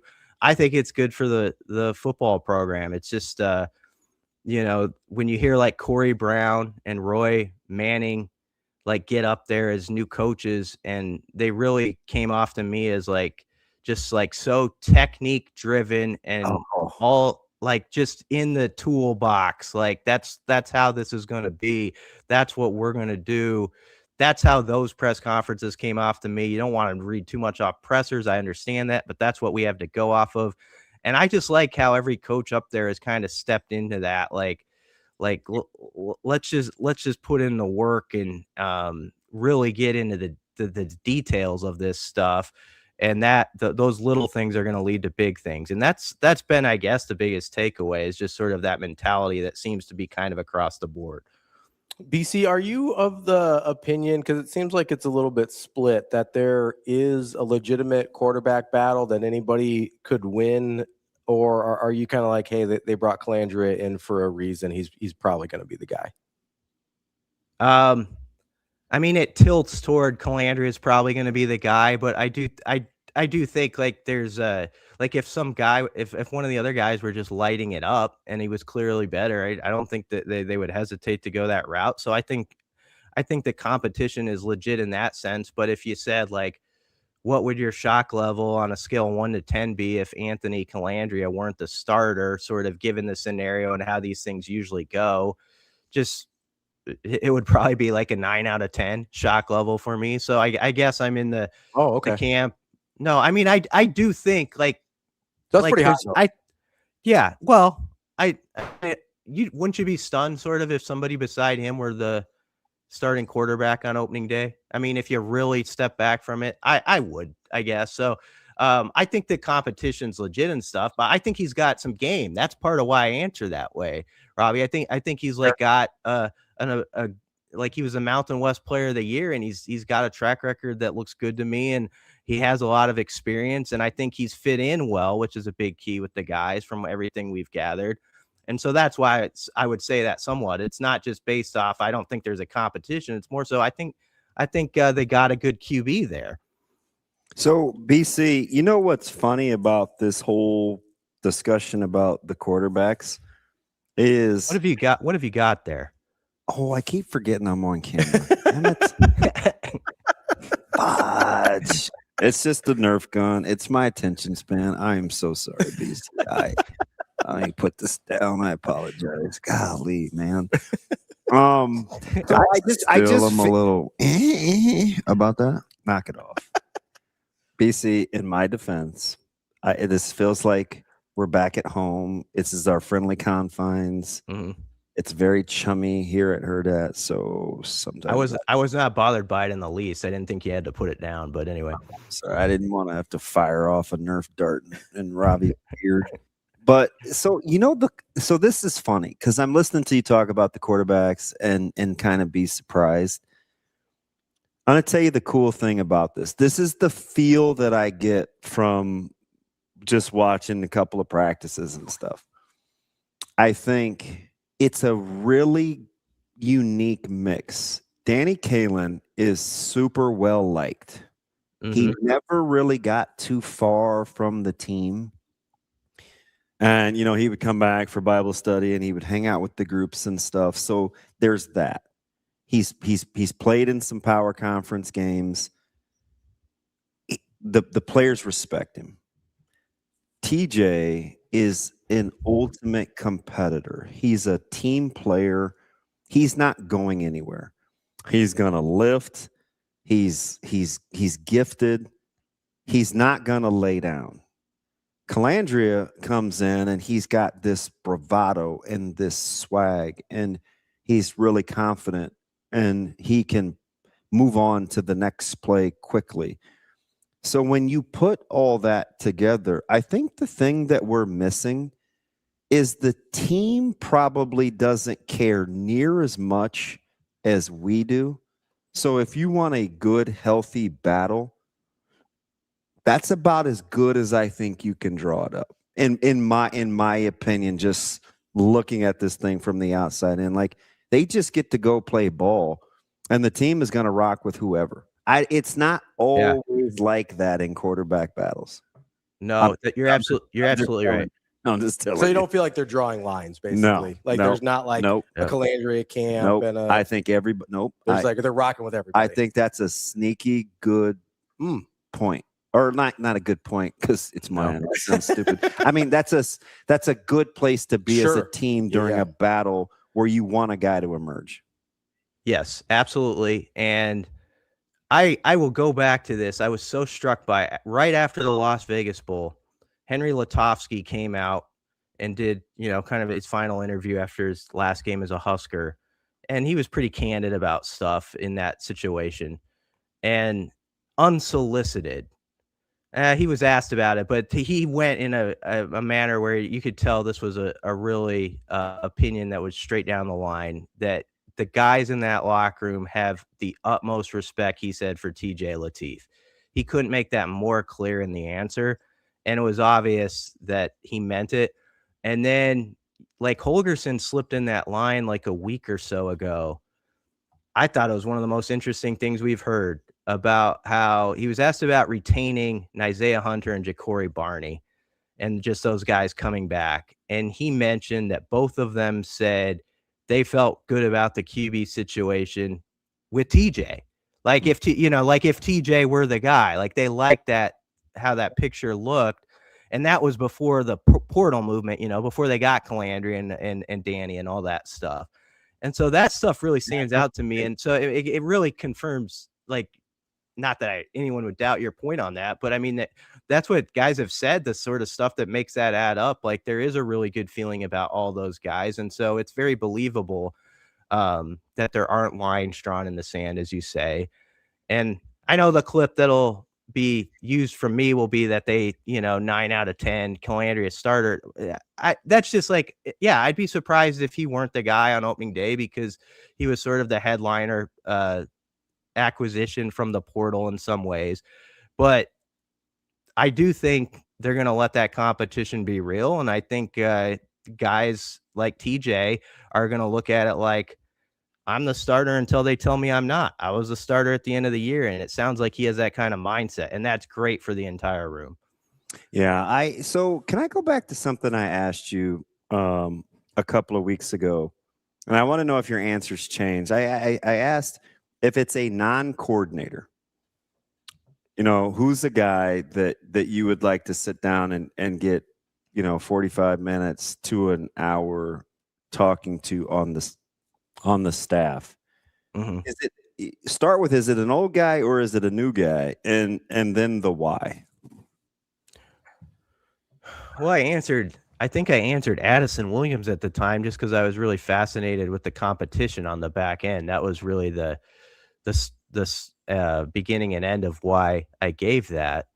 I don't know, like that. It would just depend almost on the day I woke up with. Like, I think this is a team where there's like so many interesting position battles and sort of questions you have with inside it that there's like 5 or 6 guys I could give. And I guess I would settle maybe on today, Jeep Wade. No, well, I mean, he's blowing it up on the recruiting trail if you go by this weekend. So that might be a place to start. That's part of it. Like, I think there's a lot of layers there. Like, just sort of like how he was able to come in December, and Rule, of course, told the story about like Paul Mubango when he like left, and then he goes on some SEC visits, and you're thinking like if there's a needle, it's going down, down, down. Nebraska's not going to get him, and Jeep Wade is sort of that guy who's like, no, we're getting him. We're going to find a way to get him, and just sort of that belief in like that could happen and how he has built relationships. I mean, if you look at like the guys who are expected to come in this weekend on the offensive line, not that stars are everything, but he's got like 5 or 6 4-star guys like popping in. Lonnie Teasley deserves some credit here too. Don't get me wrong, but they have like 5 or 6 guys, that combination of Jeep and Lonnie that are top tier type recruits coming in. So he's doing it in that way. And now I think there's just this great curiosity about like, what did he see like when he first looked at this offensive line that first week of spring practice or during bowl practices? Like what are the differences that have to happen there? How do you go about that? How are guys responding to it? It seems like it in a very good way, but that's why I would answer Jeep Wade. So BC, speaking of assistant coaches here, and I guess kind of going back to wide receivers a little bit too, I found it really interesting when Dylan Raiola transferred that the retention rate of the receivers was 100%. How much of that do you think had to do with what you were talking about with TJ Lateef and how they felt about him? And how much of it do you think has to do with a guy we don't actually talk that much about in Da'Keel Shorts? Yeah, you got to give Da'Keel a lot of credit for keeping guys. If you were to make a list, which I actually was going to do and I'm still going to do, I think, of like top guys that were important or retained or who are viewed that way, Ja'Cory and Isaiah would be right up there. But not only them, like to keep guys and I don't want to suggest that they were even thinking about leaving. That's where I kind of hate where conversations are in this modern day of college football. But guys like Cortez Mills and Quinn Clark and Jeremiah Jones, just that they're back and like they still see these veterans that are sort of in their way, right? But yet they're willing to come back to DeKeel Shorts and that offense and say, no, I'm going to get my fair shot here. I'm growing as a player. I like this. I don't think enough can be said. We always talk about retaining Isaiah and Ja'Cory, but the fact that none of those guys really below them left, I think says as much about it as anything. And then they get Quasi in here, who I think on paper is as good a pickup as they had in the portal. He deserves a whole lot of credit. Those guys blocked their butts off last year too. And now I know there's an emphasis like, hey, we want them to make more plays. And I think there's probably some excitement. They probably heard sort of the direction it was going with. This isn't to knock the previous guy, but one of the benefits if you have a quarterback who can extend plays is that gives receivers it gives them a few extra seconds to make stuff happen and all that. It's not just it didn't happen exactly. It was drawn up on the grease board, so the play's dead sort of thing. You realize there could be some freelancing and stuff that's really like kind of the fun part of football. So I think a lot of that works together, but you have to say that they must like their coach a lot and think they're growing under that teaching to stay around as all of them did. I like how you brought up Jeremiah Jones. I put him in my development top 5 last week. He's a big dude. He is a big, cock-strong, easy-going, good-natured, competitive son of a gun, man. I think that's a good pull, BC. Big dude. Yeah. I mean, he was a nice recruiting win on signing day. That one went down to the wire. But yeah, Missouri was in on it near the end, and so Nebraska got him. And yeah, he's a really great athlete. He was kind of a no-nonsense guy with his recruitment, which I kind of appreciate. There wasn't a lot of fanfare to it. And so it doesn't surprise me you say that about his personality. He was the one up at the Westside game, right? Yeah. He's enormous. BC. Oh, yeah. I stood next to him. He came with Quinn for a little all those bit. Guys. Like however big you think he is, he's bigger. He's enormous. And he's even bigger now. He's just really good natured too. So I'm gonna cheat a little bit only because I work with her. But so Jess did a sit down with Coach Yelk, and I'm like, and I don't get like this normally, but I'm chomping at the bit because how she's got how she interviews and super engaging, disarming. And she had some comments after the sit down where I'm like, oh my gosh, I have got like just how she described it, knowing her. And it's her baby and I want it to be a nice drop, but kind of just her describing the interaction. And then what the guys say about Coach Yelk. So I'm kind of cheating, right? Because I have notes. I have some like preliminary notes. But I want to talk to Coach Yelk. He's flown under the radar. He came in basically overnight, right? Just kind of airlifted, and they just dropped him and parachuted in after being in the league. And it was super quiet, no huge announcement. And I'm watching what's going on in that back end. Like I'm all in on being curious with Coach Yelk. Couldn't have been a better setup given that scenario. Like, they had a coach, and this is happening elsewhere with the way just the calendar set up, who gets taken away from you to the NFL that was only here like 10 days. But then to have someone like Yelk, and I haven't talked to him, so I'll be really interested to hear Jessica's interview with him. But with his experience with Coach Orich, and just I know there's a few years in between, but that's so beneficial, I think, for this defense. Like I don't think we can overstate how big a deal it is, even if there has been some time lapse between them working together with, like, you have Coach Yelk and Rob Orich together again. You have Corey Brown and Roy Manning who have experience with them. And the fact that you don't have a bunch of coaches who are looking at the DC like, trying to figure out what he's about or trying to play catch up right now. And so that's got to be a big thing. But I'll be really interested to hear that interview. And I thought, like, on paper, when they made that hire, you just nod your head. You're like, well, of course, that was a great, like, poll, like, a week before spring ball, basically, to get a guy in here like that who also has an experience with this coordinator like he does. Yeah, and I just think, much like the insight in terms of the quarterback room and cheering for one another and kind of how guys haven't drawn the line in the sand on that battle, I think it's equally as important, but we don't think about it as, like, media and fans, but the ability to control a meeting room as a position coach flies so far under the radar, because with all these personalities and NIL and portal transfers and guys maybe not have been somewhere for very long to understand culture, the ability to control a meeting room is critical, and we never talk about it. So when you give me the characteristic traits of Corey Brown, who the minute he got to the podium was talking about hand placement, striking, knockback, pad level, the difference between, what's a gap and a half.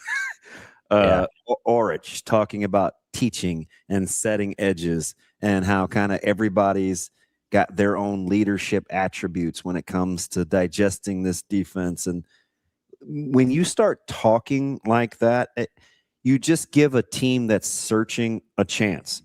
I don't know if it's foolproof, but it's certainly part of best practices, right? Because we just undersell commanding the room. And I think that's a little bit of a shakeup for these young guys early on right now.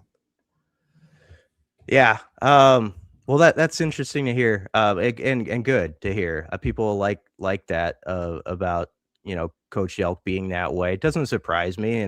He spent some time in the league and probably really benefited from that. And this should be a staff it's got a lot of hungry guys. I know sometimes people will get into, like, oh, they want this guy who's been at this power conference school for 2 decades or something like that. And I do see that there are benefits to that experience sometimes. It can go both ways, though, where you can get these guys who are just, like, so hungry to teach and learn themselves from other coaches and learn as they're doing it, and how they can feed off each other. And as coaches, that can work pretty well sometimes when you got that hunger. And it seems like a staff that's sort of built up on the defensive side with guys that are sort of made that way, that are good teachers, but also, maybe don't think they know it all, and they're still growing as they do this. That's Brian Christopherson, your favorite player's favorite sports writer, Husker 24/7. Hey, can I get a bite of my burger first, BC? Then I got you. Like, okay, guys, go ahead, you eat. Sounds BC, good. we appreciate the time as always. We'll talk to you next week. Thanks, guys. Thanks, B. Coming up next, we'll take a quick break, and then we will get to Kevin Sjuts from 1011 News in Lincoln. That's DB. I'm Ravi Lulla. It's Hurrdat Sports Live.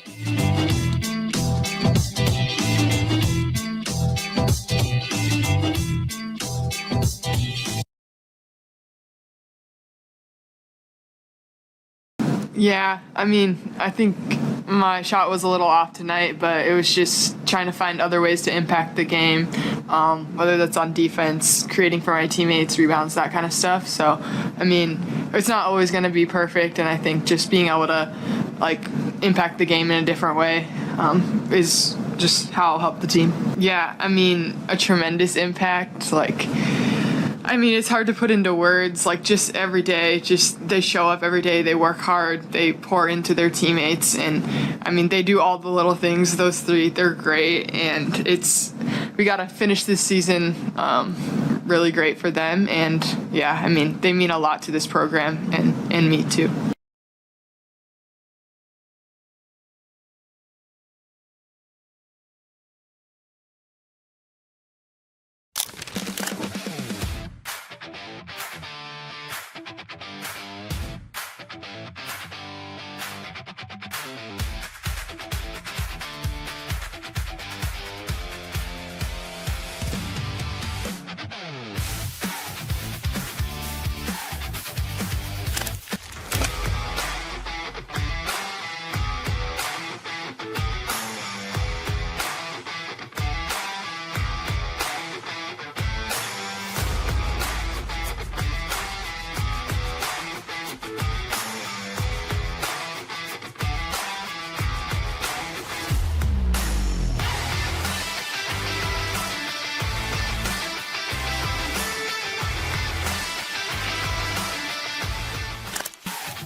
I mean, obviously we need to. We're still have an opportunity to miss that Wednesday play-in game. We're going to need a little help, but the help does us no good if we don't take care of our business. And obviously, Butler's physical, and they really beat us up on the offensive glass the first time we played. So we'll need a better effort there. Well, their point guard's out, so they've kind of shifted, and it's a bigger, more physical lineup. And they have a lot of different guys initiating offense, but Bidjak's playing at a high level. Obviously, IG is doing a great job on the glass and around the rim, and they rotate those two bigs in that do a good job, and then they've got guys that can shoot it next to those guys. So it's their last home game, if I'm not mistaken. So we're going to get their best shot.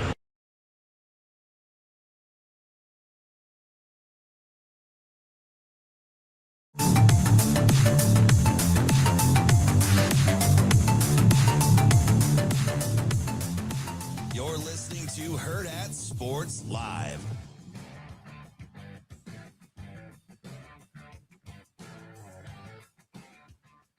Welcome back, Hurrdat Sports Live. That's DBM Ravi Lulla here at Hurrdat Sports HQ. We are joined now by Kevin Sjuts from 1011 News in Lincoln. Kevin, what's going on, man? How we doing?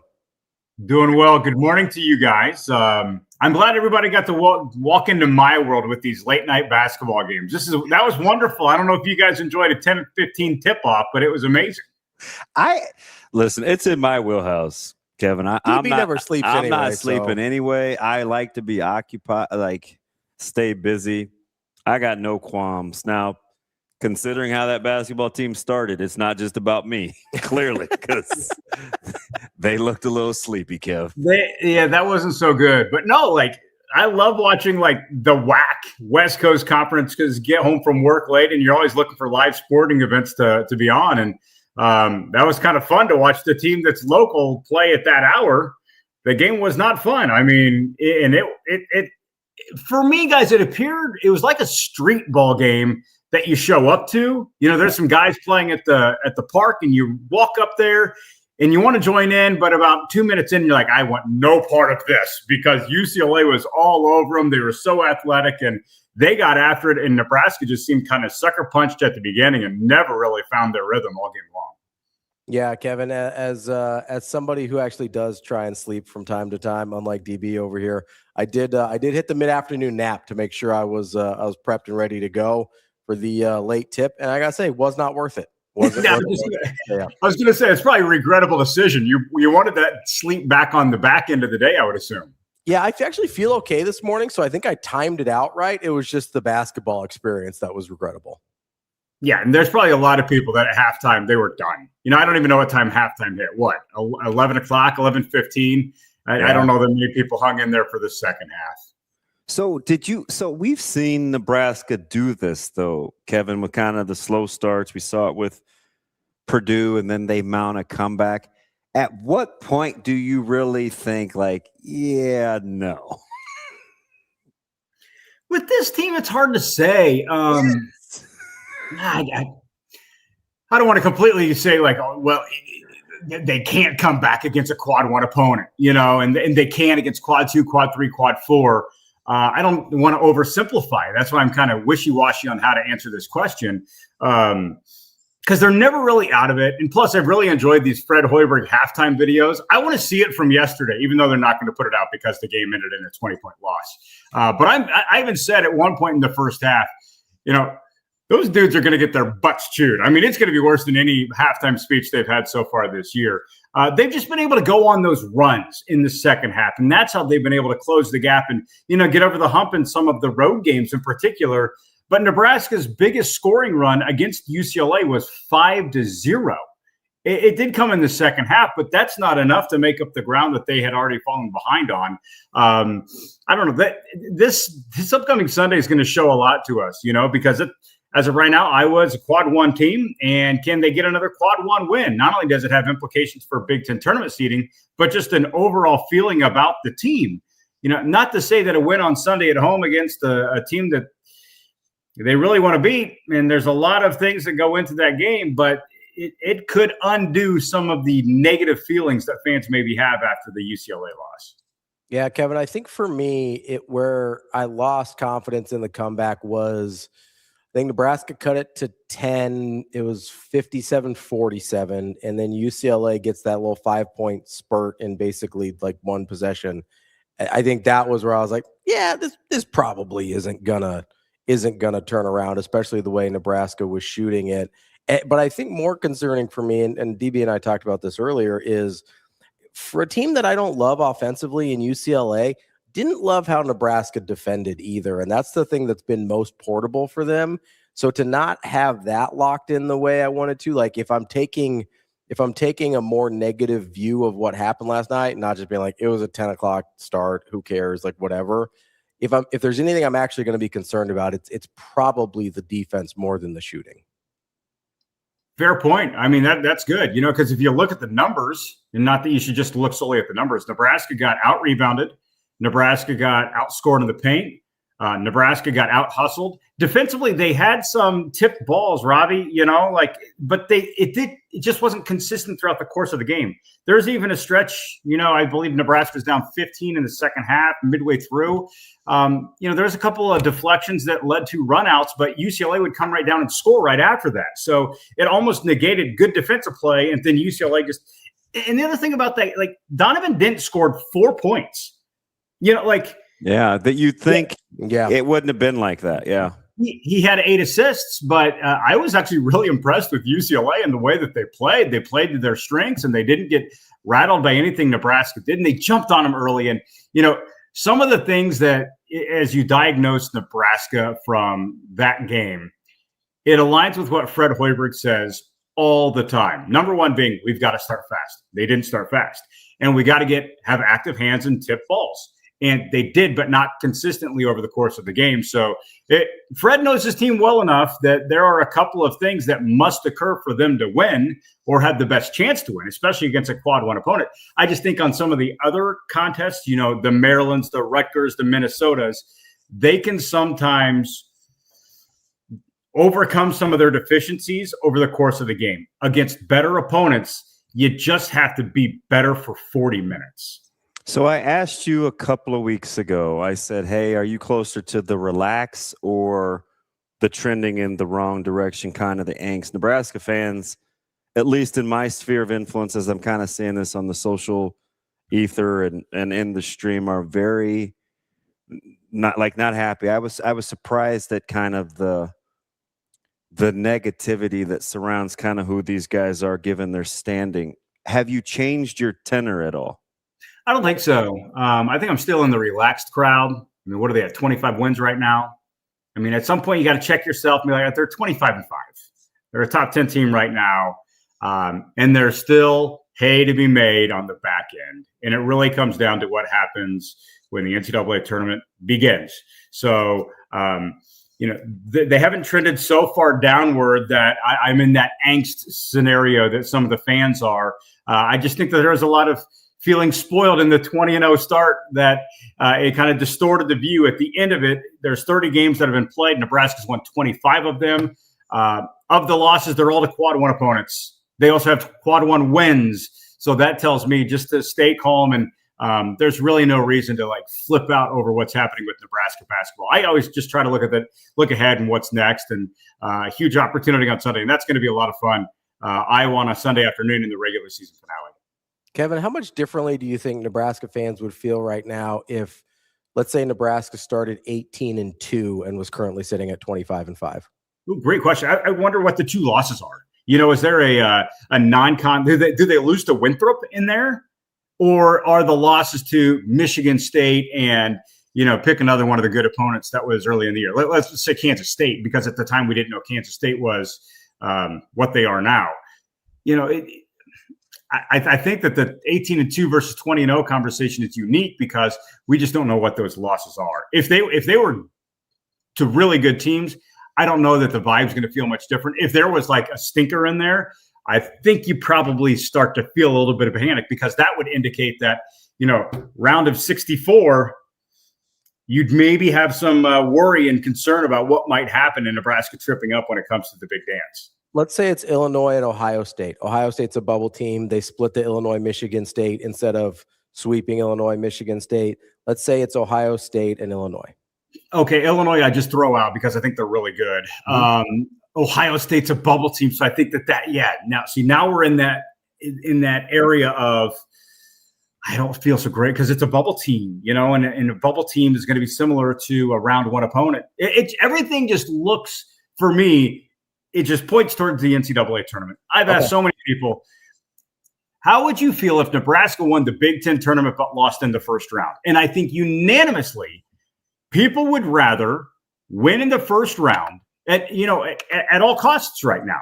They don't want to lose in the first because this is the opportunity, and you don't know when the next 25-win Nebraska basketball regular season team is going to come around. So you really want to cash in on what's been a historic season. So that's where every question that you guys are going to probably pose here or all the discussions you're going to have, I think in the back of everybody's minds is how does this scenario translate into March 17th or whatever the date is that they're going to play in the first round. So let me transition here a little bit in a similar discussion though. So I'm looking at baseball. They're coming off the weekend. We know how the schedule was going to be set. We've kind of seen how it's played out in terms of the non-con. They get off the schneid last night with Katsky's kind of strong performance, steadying the ship momentarily. Are you more leery now to let things play out? Or are you looking at this it's early, but there are some signs that things need to go this way? You guys know me. I'm pretty calm here. I'm not I'm not prisoner of the moment. So many fans in this they're prisoners of the moment. They just it is up and down. It's EKG fandom, because things go good, everything's great. There's a bad loss, things go bad. And that's where, for me with the UCLA game, I'm not so down on Nebraska basketball. I saw that there's some elements of, their makeup that are concerning with the future. But I'm going to stay pretty calm. And in the sense of baseball, they played some pretty stinking good teams that we could see in Omaha at the end of the year. So that's where Cooper Katsky's a dude, man. He's good. Those 10 strikeouts. He was a conference pitcher of the year last year. He just recorded a career high with 10 strikeouts. Competitive kid. Big, strong, competitive kid.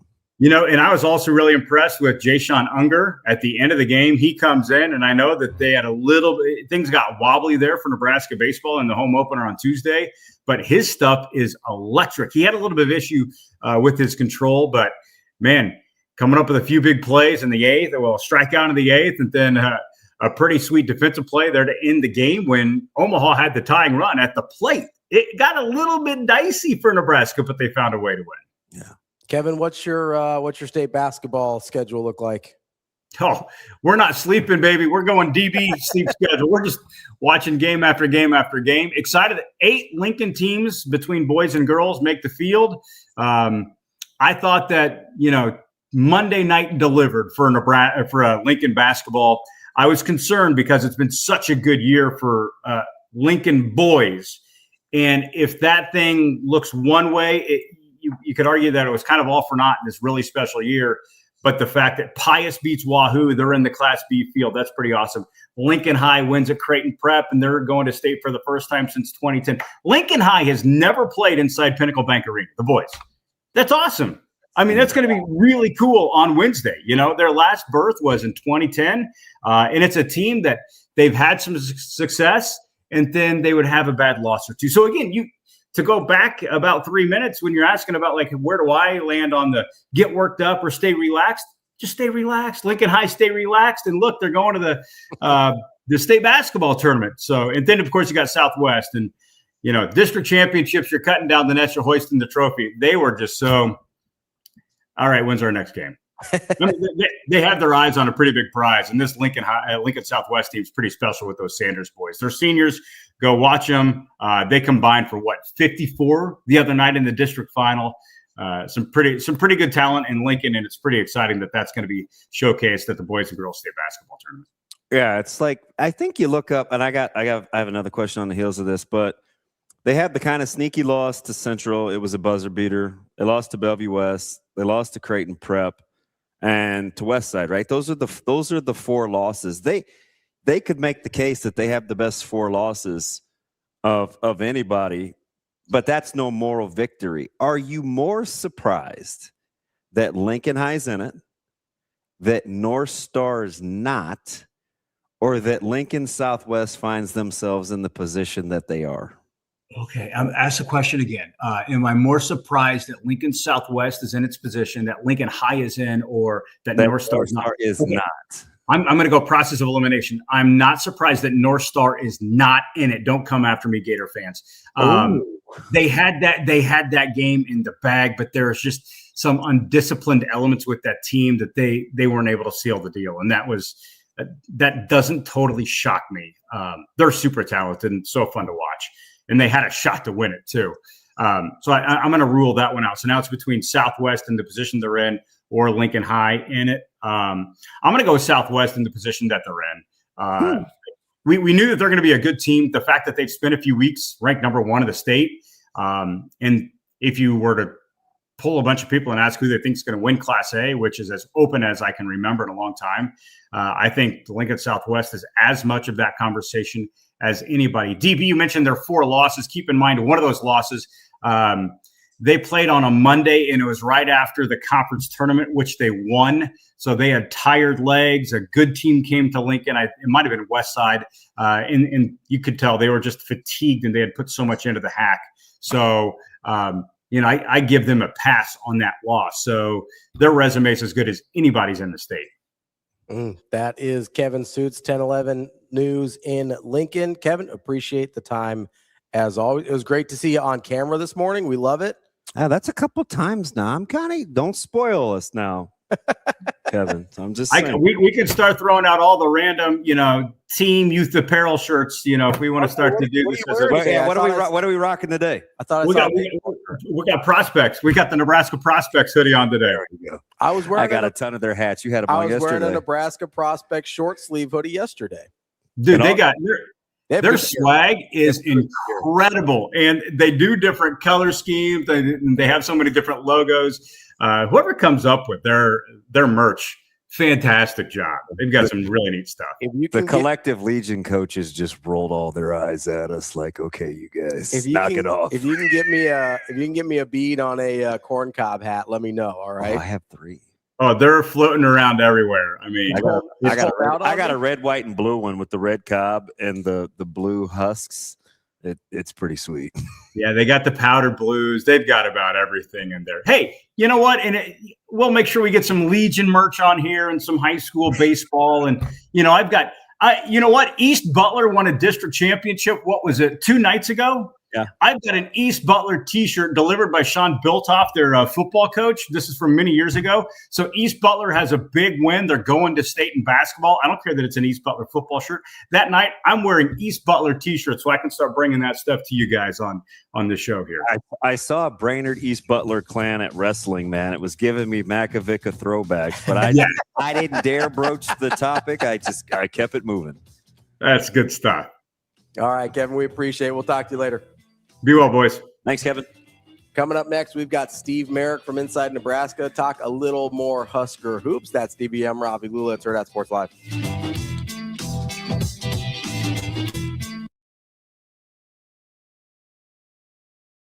We've always tried to be a group that in the spring, gives everyone, it goes 3 deep, because I think our job is to give players reps. So I don't know that it's necessarily changed that. They can come in tomorrow and say, hey, there's a new calendar. Things change so fast. So I don't necessarily think it changes that. I think, even on the first team, I've always preferred to see, hey, send these 2 D tackles out first. The next period or the next practice, send these 2 D tackles out first.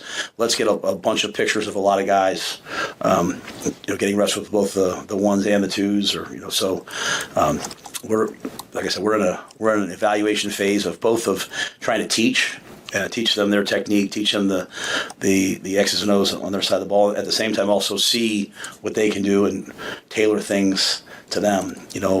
Jasier Whittington, he does special things differently than maybe Riley Van Poppel does, right? So we want to play to their strengths, and so we want to get a lot of guys reps. So I don't think it's necessarily changed. I think it's, if anything, it's kind of reinforced kind of how we've always wanted to do it of getting three groups reps and giving every player reps every day.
Yeah, I mean, I think that's what our mentality needs to be, is that we still have something to play for, and we are fighting hard to be in that NCAA tournament. Well, I think, when it boils down to it, most of those really close games that we just didn't get over the hump, came down to an offensive rebound given up here or there.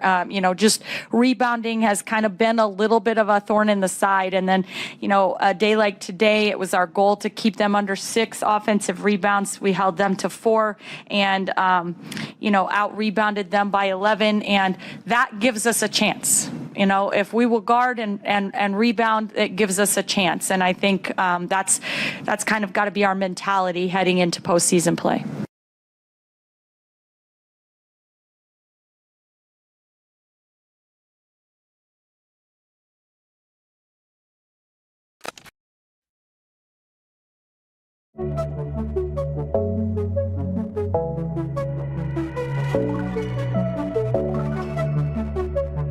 Welcome to Hurrdat Sports Live.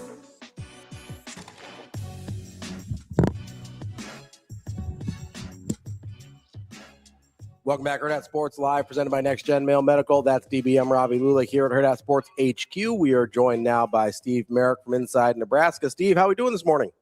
Hey, guys, I'm great. How are you doing? Good. We're not even stretching you, Steve, because we were like, college hoops, and Robbie wanted to talk Nebraska basketball. And in my head, I'm like, Robbie, this guy put together a safeties coaching list prospects a month ago before Yelk was even hired, and included him on the list of potential hires before anybody knew who he was. So let's start with Yelk. Listen, and I'm captivated by it too, Steve. So I'm going to put him on the back burner just for a second as we indulge in hoops. But we're taking advantage of your wide range in tutelage here this morning. Yeah, sounds good. No pressure. Steve, we'll start with hoops because that's why we brought you on, but we do appreciate your range here. As you're looking at, I don't want to skip over last night, but I do want to, for the moment, I'm going to skip over last night. When people talk about this Nebraska basketball team and kind of what this season has left, do you think I know we talk about the double or triple bye in the Big Ten tournament. I haven't really heard anyone talk about what we want or expect Nebraska to actually do once they either do or don't get that triple bye. Does it seem like we're fast forwarding past the actual conference tournament a little bit? Yeah, I think that's pretty accurate, Ravi, and that's because I think everybody wants that. They want to get that, only power conference team to not win a conference NCAA tournament game get that monkey off your back, right? I mean, everybody really just wants to get to the NCAA tournament and win a game there and be the first and see the first team to do it at Nebraska. So I think that's kind of like that's kind of like the ultimate goal that the team set out to accomplish, is to win the first game in the dance in program history. So, when you look at it like that, I can see why some people kind of just gloss over the conference tournament and what that could maybe mean too. But yeah, I mean, I understand the triple bye talk. I think it would be extremely valuable for the team to do that and kind of have that extra time off and have that extra, those extra days of rest and everything. So yeah, I just think that everybody's looking at the dance and looking at potentially winning that first game in program history. I think that's kind of on everybody's mind right now. Steve, this sounds way late in the game, especially for a team that has the conference record that they do and the overall record that they do. But do you allow yourself to think about where their confidence level is? Yeah, well, after last night, definitely. I'm not surprised that they lost, but I am surprised that they lost by 20. And I am surprised about how the defense looked. I thought they were going to hold up better defensively. I wasn't expecting, like Trent Perry to lead UCLA in scoring. I was expecting others to do some more damage, but it was just an off night. It was such and I understand that UCLA is a completely different team at home, only losing one time there to Indiana in double overtime. But I was surprised by that outcome last night, and looking at it from the scope of like, how does that affecting the team? I think that there could be some questions, swirling around, but I don't think it's a sky is falling type thing. I just think it's we need to get back home. We need to dial in and focus on this Iowa game. And, a lot of people are going to be talking about the revenge factor, about how the first game in Iowa City went and all that. And that's great. But I just think that, it's something that could affect the team, because obviously you want to be playing your best basketball down the stretch, in March before the conference tournament. And that kind of like a 20-point loss at UCLA, that might raise some eyebrows around the program. But I don't think it's a death blow at any means. So I think that there could be a little bit of a shot of confidence for sure. But Fred Hoiberg has a really good staff. I think that they're going to be just fine moving forward. And it just sets up an incredibly huge game on Sunday. The place is going to be packed. PBA is going to be juiced with everything that happened with the first matchup. So I think confidence-wise, I think there could be a little something there. There's some important players that aren't playing their best basketball right now that I think if Nebraska does want to achieve its ultimate goal of winning an NCAA tournament game, those guys need to be playing their best, and they're not really doing that right now. Steve, I want to stick on that for a second there. I think I have a pretty good idea of which players you're talking about, but if you had a magic pill that you could give one guy on the team and say, hey, you're going to return to the best level you've played at this year. So it's not some magic they turn into Michael Jordan or anything, just they return to whatever their top level was this year. Who gets the pill?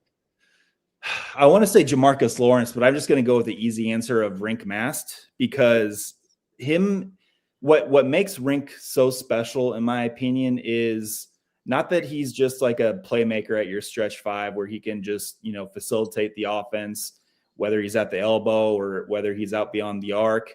But his three-point shot has not been there lately, and it needs to be there for him to be playing at his best. And I think if Rink Mast is providing offense from the arc, I think that really benefits the offense, because obviously his gravity impacts other opposing bigs, draws them out of the paint, and that opens those cutting lanes inside for everybody else. And I think that's extremely valuable. But if he's not really hitting those outside shots, opposing bigs are gonna catch on to it and maybe sink back into the paint and closer to the rim, and maybe take away some of those passing lanes that he's so good at finding. But I think that Rink Mast would probably be my answer. Jamarcus Lawrence hasn't really played as well as he probably can recently. He didn't really have a good game last night, but really nobody did. I mean, they didn't have it from the jump. I mean, it was just not their night. They were doing some really uncharacteristic things that aren't great for winning. To get out rebounded, outscored in the paint. They don't make their free throws at all. That was super disappointing too. They just need to get out of LA and get back home and focus up on the Hawkeyes, because that's a massive game on Sunday. But Rink Mass would probably be my answer. All right, so it's interesting too, because the two guys that you guys talked about earlier with Lawrence and Mass, it's senior night or senior day or wherever the equinox will hit after daylight savings time. A little extra juice. We're boiling this down to Iowa and just winning.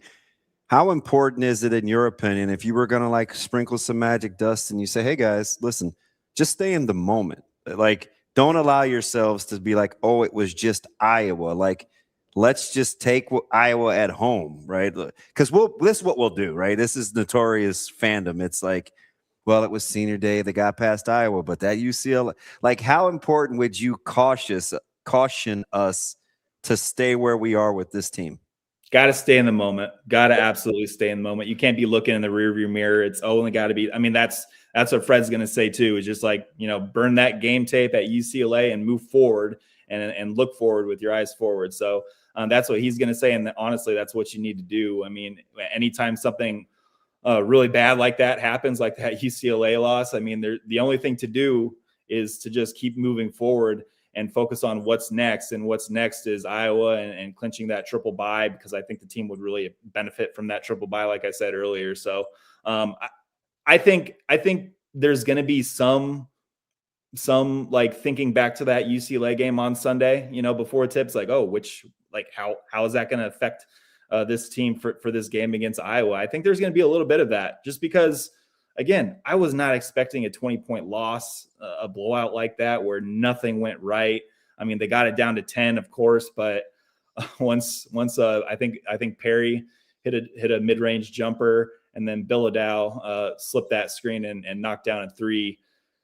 It was like the kill shot right there. So it was they were never winning that basketball game, it seemed. So I think there's going to be a little bit of that in the memory of Husker fans for sure. But as for the team, I'm not really concerned about how they're thinking that. I think they're going to be in line and focused on the goal of beating Iowa and securing that triple bye in the Big Ten tournament.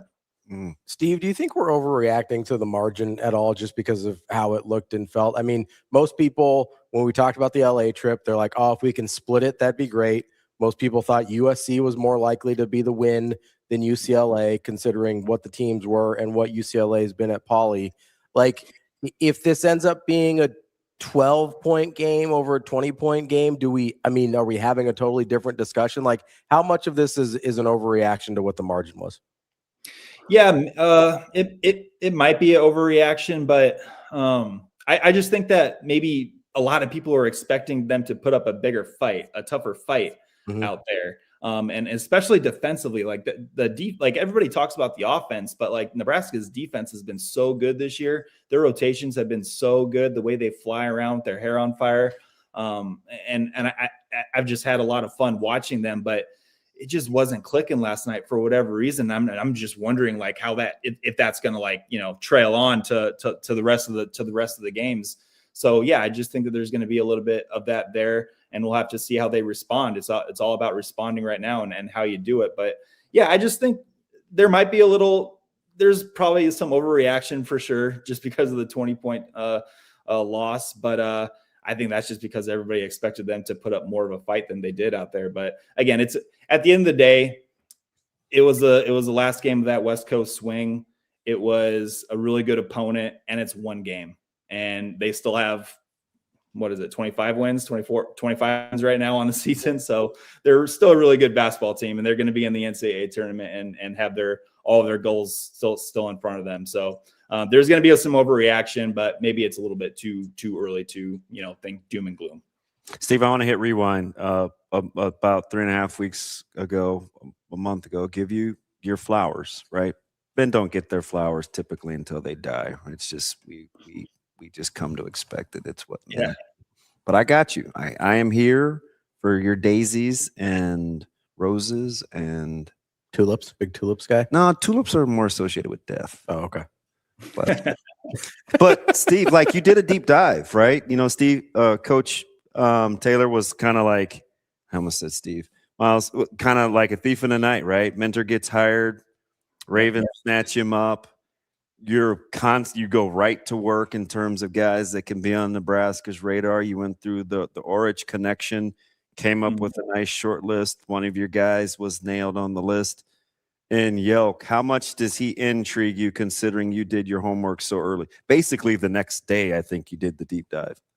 Yeah, and you know, it kind of worked out that I landed on Yelk pretty early because you know Orich is like fairly he's a young coach and he doesn't have a huge coaching tree yet. He's obviously going places, but at this point in his career, his coaching tree and the assistants who have worked for him is not that vast. So I just went through some of his guys that he's worked with before, found Tyler Yelk, saw that he was with the Eagles. I'm like, oh, I bet he'd, you know, jump at the opportunity to come coach at Nebraska and coach safeties for his old buddy, Coach Orich. So I'm really excited and interested to see how he impacts the safety room because the safety room is super intriguing to me this spring ball and going into fall camp later on. So it's going to be a super interesting year, but I would like to learn a lot more of him. Maybe next time Coach Rule or Coach Orich is up at the press conference podium, we can ask a little bit more about Tyler Yelk because I'd love to learn more and understand like, you know, what the safeties are responsible for in Coach Orich's defense and how similar it is going to be to last year and what they're wanting to accomplish in that safety room. Because, you know, with McDougal coming there, I think that's a really, really interesting ad and a really good ad, kind of like that player coach on the field, which I think is very important. And you kind of have those at all three levels of the defense with Coach Orich's system. So, Tyler Yelk is really interesting to me and you know how and what he's going to bring and what kind of his vibe is in the safety room. Because I think at times last year the safeties really kind of struggled in what they were asking, what the staff is asking them to do. But I think everybody kind of struggled last year at all three levels. Yeah, for all intents and purposes, he comes across as like a die-hard football guy too, but that wouldn't necessarily take a backseat to like Corey Brown. We heard him take the podium last week, and I mean, it was Corey Brown was awesome. He was team fun. Oh, he carries himself like that too, right? He's about business. So you've got, you know, Teasley, you've got Jeep Wade, the huge recruiting weekend with those two in a tandem and the offensive linemen that they're getting in. How would you rank the sit down, right? If you were just gonna, you know, you're at Inside Nebraska and you're making sure everybody's got the best of what your homework gives. Who gets the first sit down when you want to fill us full of info if you're kind of slotting those four coaches? So go through the coaches again. Teasley, Wade, Brown, Yelk. Teasley, Wade, Brown, Yelk. Well, I'm going with Wade first just because – no, I want to switch that. Sorry, guys. I want to go with Brown first. Okay. I just did a film breakdown of Jasir Whittington. Better than I thought. He's yeah. I mean, by the way, Pitt's defense full of dudes. Anyway, Dude. So Corey Brown. That's why I was hyping up Kyle Lewis. I'm like, you take off of this defense to play at the next level, like they coach defense the right way at Pitt. They got absolutely. Like I even wrote, like, if you're getting somebody from Pitt, you're getting somebody who's played for Pat Narduzzi, who's played for Randy Bates, who's since retired, but those guys can coach football. And I think they don't take like guys who aren't tough. So I think they absolutely know about toughness. And so for Nebraska to go out and get Whittington, I know everybody is concerned about the size and, you know, can he be an impact interior defender in those A and B gaps or a 3 technique as a 270 pounder. We can all figure out if he's up for the challenge in the fall, but it's very, very, very, very good stuff. I was very impressed with Jasir Whittington's tape. But anyway, getting back to your question, Corey Brown, just because I'm interested about the line of scrimmage on the defensive side of the ball, I think he's going to be incredibly important with how he teaches the technique and Rob Orch's system. So Corey Brown would be my top sit down coach.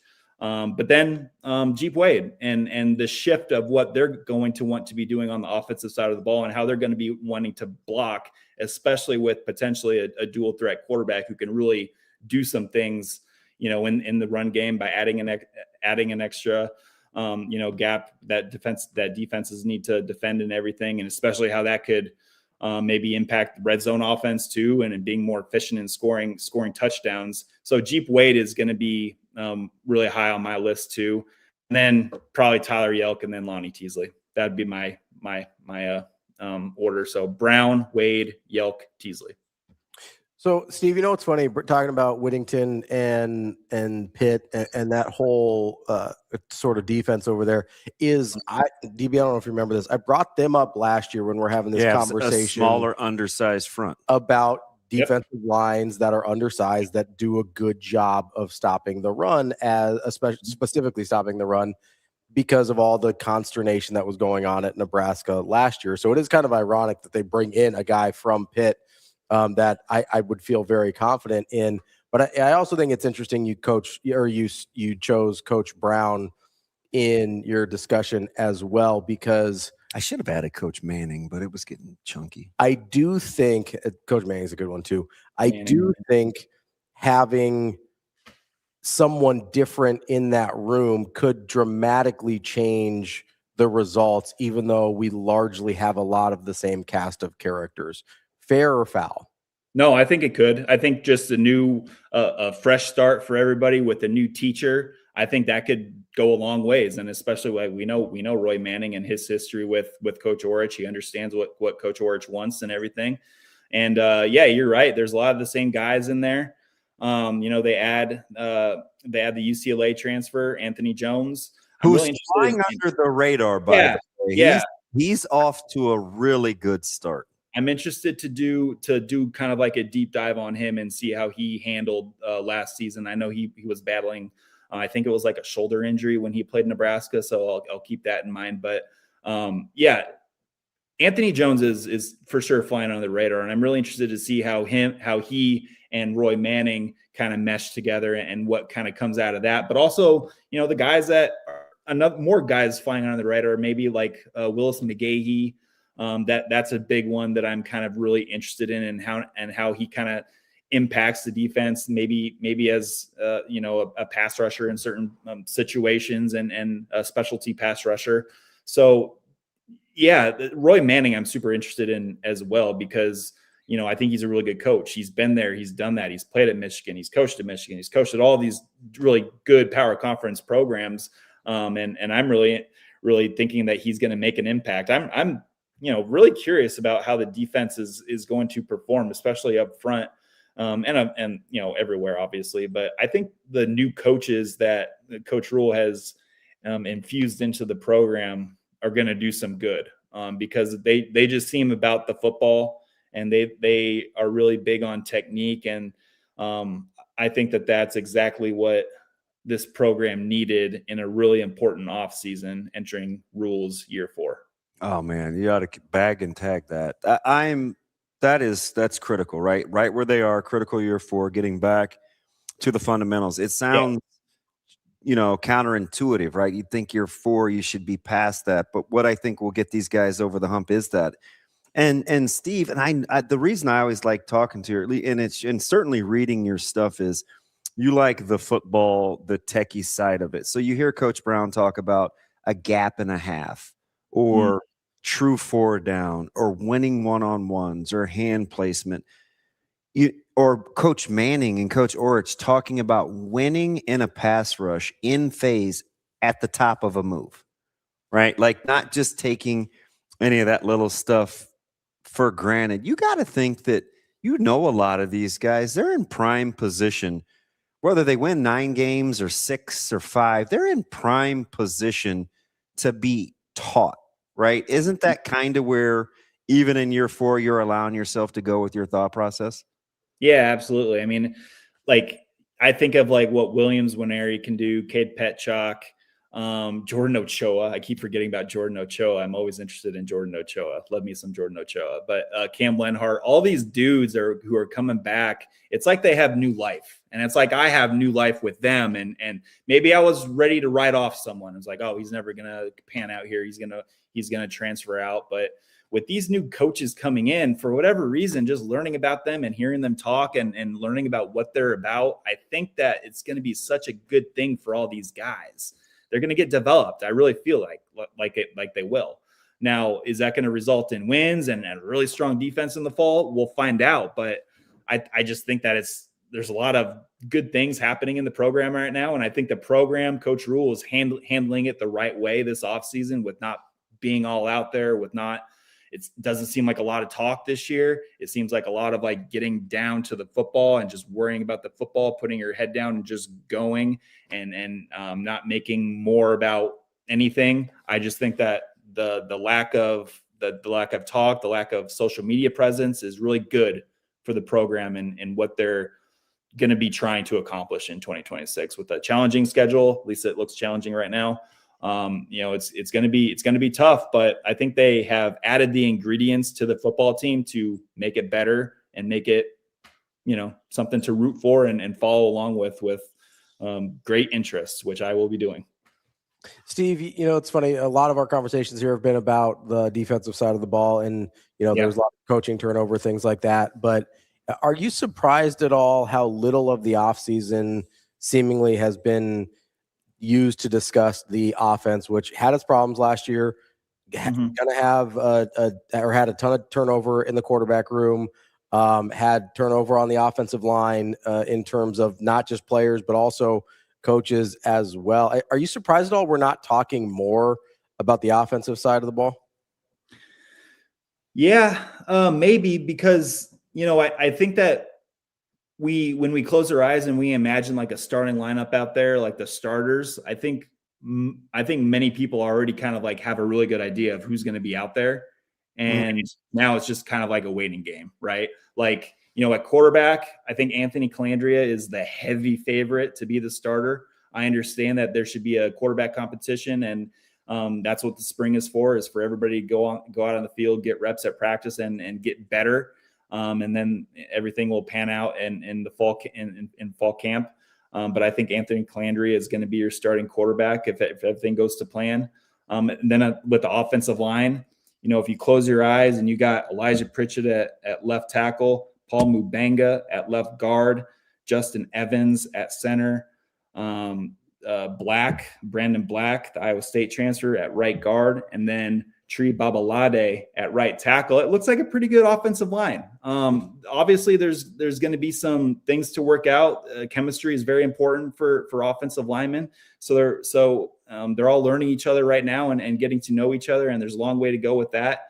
But on paper, it looks pretty good. And then what I know the running back discussion has been a big talking point this offseason, and that's fine. But Mekhi Nelson had a really good bowl game. I like his potential.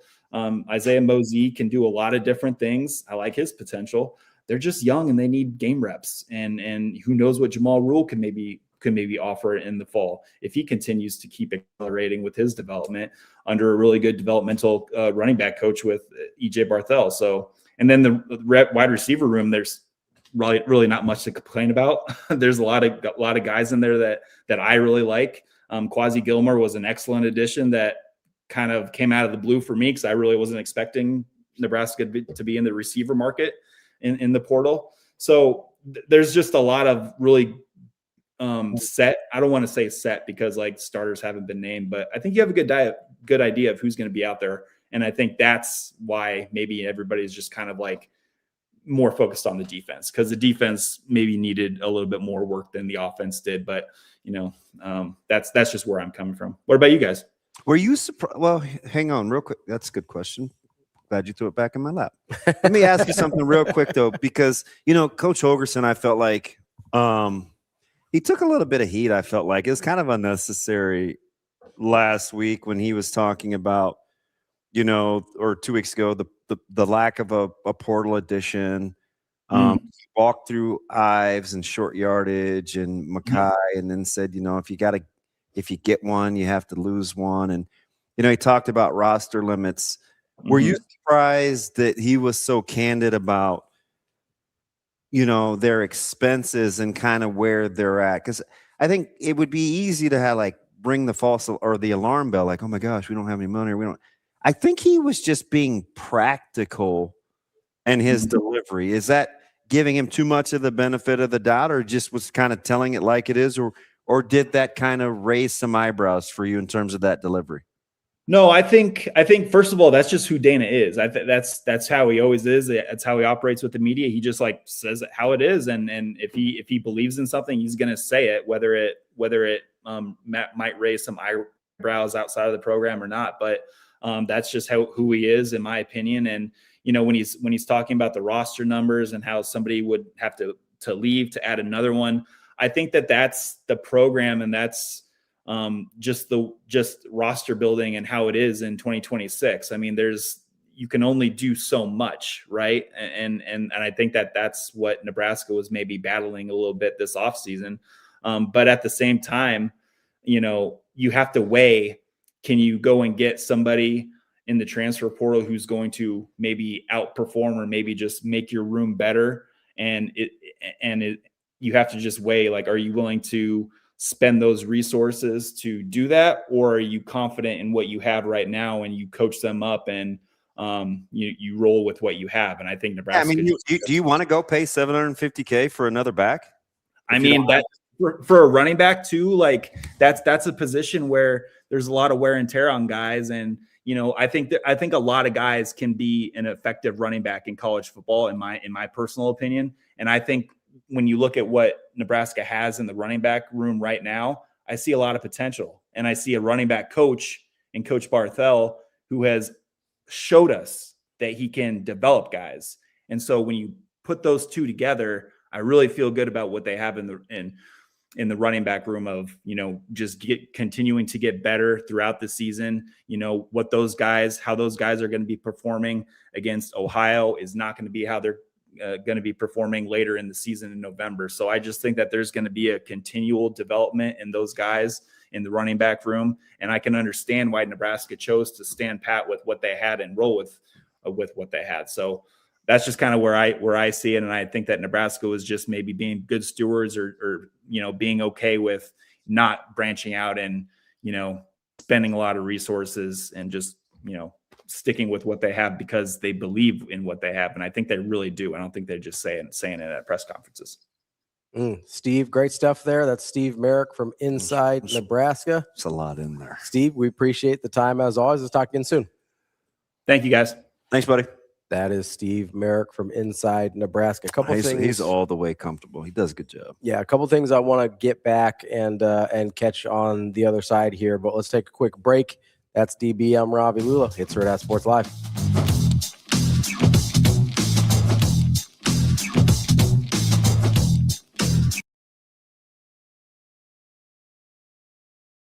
Yeah, I mean, I think my shot was a little off tonight, but it was just trying to find other ways to impact the game, whether that's on defense, creating for my teammates, rebounds, that kind of stuff. So, I mean, it's not always going to be perfect, and I think just being able to, impact the game in a different way is just how I'll help the team. Yeah, I mean, a tremendous impact, it's hard to put into words, just every day, they show up every day, they work hard, they pour into their teammates, and they do all the little things, those three, they're great, and we got to finish this season really great for them, and yeah, they mean a lot to this program and me too.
Yeah, I mean, obviously we need to.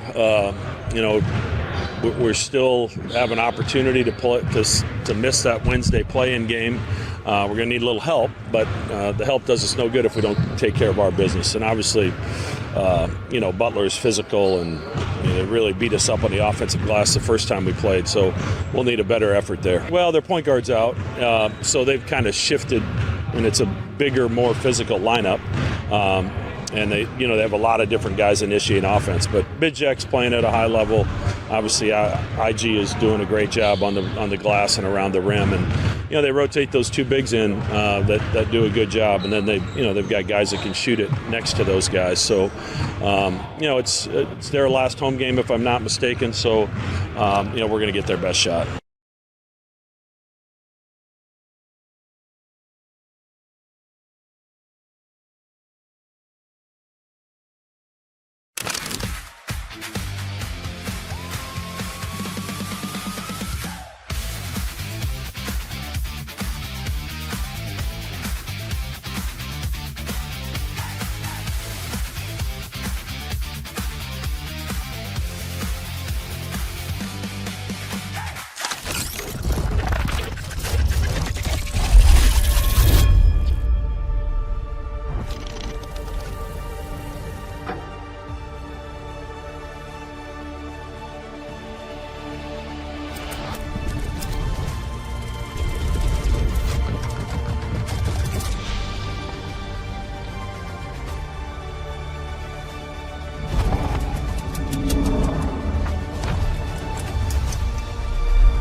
Hurrdat Sports Live. Welcome back, Hurrdat Sports Live. That's DB. I'm Ravi Lulla here at Hurrdat Sports HQ, reminding you, make sure you go check out our friends at Next Gen Male Medical. I don't know if they can help you, focus a little bit. I know DB's been a little distracted by Nerf guns this morning, but that's okay. Get that mental acuity, get locked in. They got peptides, they got vitamins, whatever you need to be feeling your best. Give them a call, 402-614-9700. They have whatever you need. It's their fault I'm active. It's true. You got too much energy. I need him to back down. If I was like, old Manny, I would be like, what's the next topic? Like Manny Ramirez? Got to keep watering the bamboo. I know. That's still one of my favorite lines. Instead, I like to stand and stretch and be moving. And all of a sudden people are like, why is DB always standing? Or we need to move the camera or blah, blah, blah, blah, blah. Might need to talk to Nick. Be like, hey, whatever he's on, it's like 10% less. No, just chill out I think a little bit. Nick likes me just the way I am. And he's really happy with our commercials. So we like happy customers. Good. We love the commercial. I haven't seen it yet. I saw a cut. I haven't seen the final. Yeah.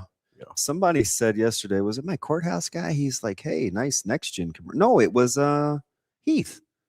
Oh, yeah? Yeah, Mr. Car Dealer. There you go. Well, we've been making commercials for them, too. He's like, nice Next Gen commercial. That's right. I wonder if he's jealous that I haven't been hooking them up with their commercials. Well, he needs to get out there. And then. Well, he didn't pick up my call the other day. My man was like, I'm on a meeting with Hurrdat. I was like, yeah. Okay, baby. So he talks like I do. No, he's a big guy. He'd crush your brain. Is what he is. He's a big guy. Yeah. Met him at PBC last year. Yeah, he was that's cool people. I think I'm gonna swap out my gateway, and take his. Yeah. His is a little You're a smoker? Yeah. Yeah. So, I have the red one, and it's been through the ringer. His is orange. Okay, like our chairs. So I'm a little skeptical, but it's a fresher coat of paint. He didn't pin his thermostat to 600 where he peeled the color off it like I did. That thing was like pinned at the bottom. I was like, oh, muffins. Uh-oh. I'm in trouble. Whoa. It's a good thing there's nothing in there. I just was trying to burn the lump coal off. You're out there like Carl so Lewis I had the running vents into trouble. wide open. Yeah, not a good deal. I was like, oh God, why do I have that perfectly black ring at the bottom of my red drum? Oh. Uh-oh. Whoa. Yeah, so I need help moving it though. Yeah. Yeah, because it's a hassle. They're heavy. Yeah. It has wheels though. That helps. Yeah. Where you might need to borrow somebody with a truck.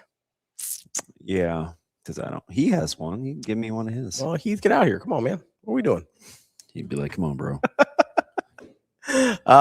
Yeah, I thought Steve brought up some interesting points while we were talking to him there. Yeah, you need to go check. You guys need to go get to Inside Nebraska and check out that Whittington breakdown. I know that that Tim gets all the love from Inside Nebraska, but Steve's really good at what he does over there too.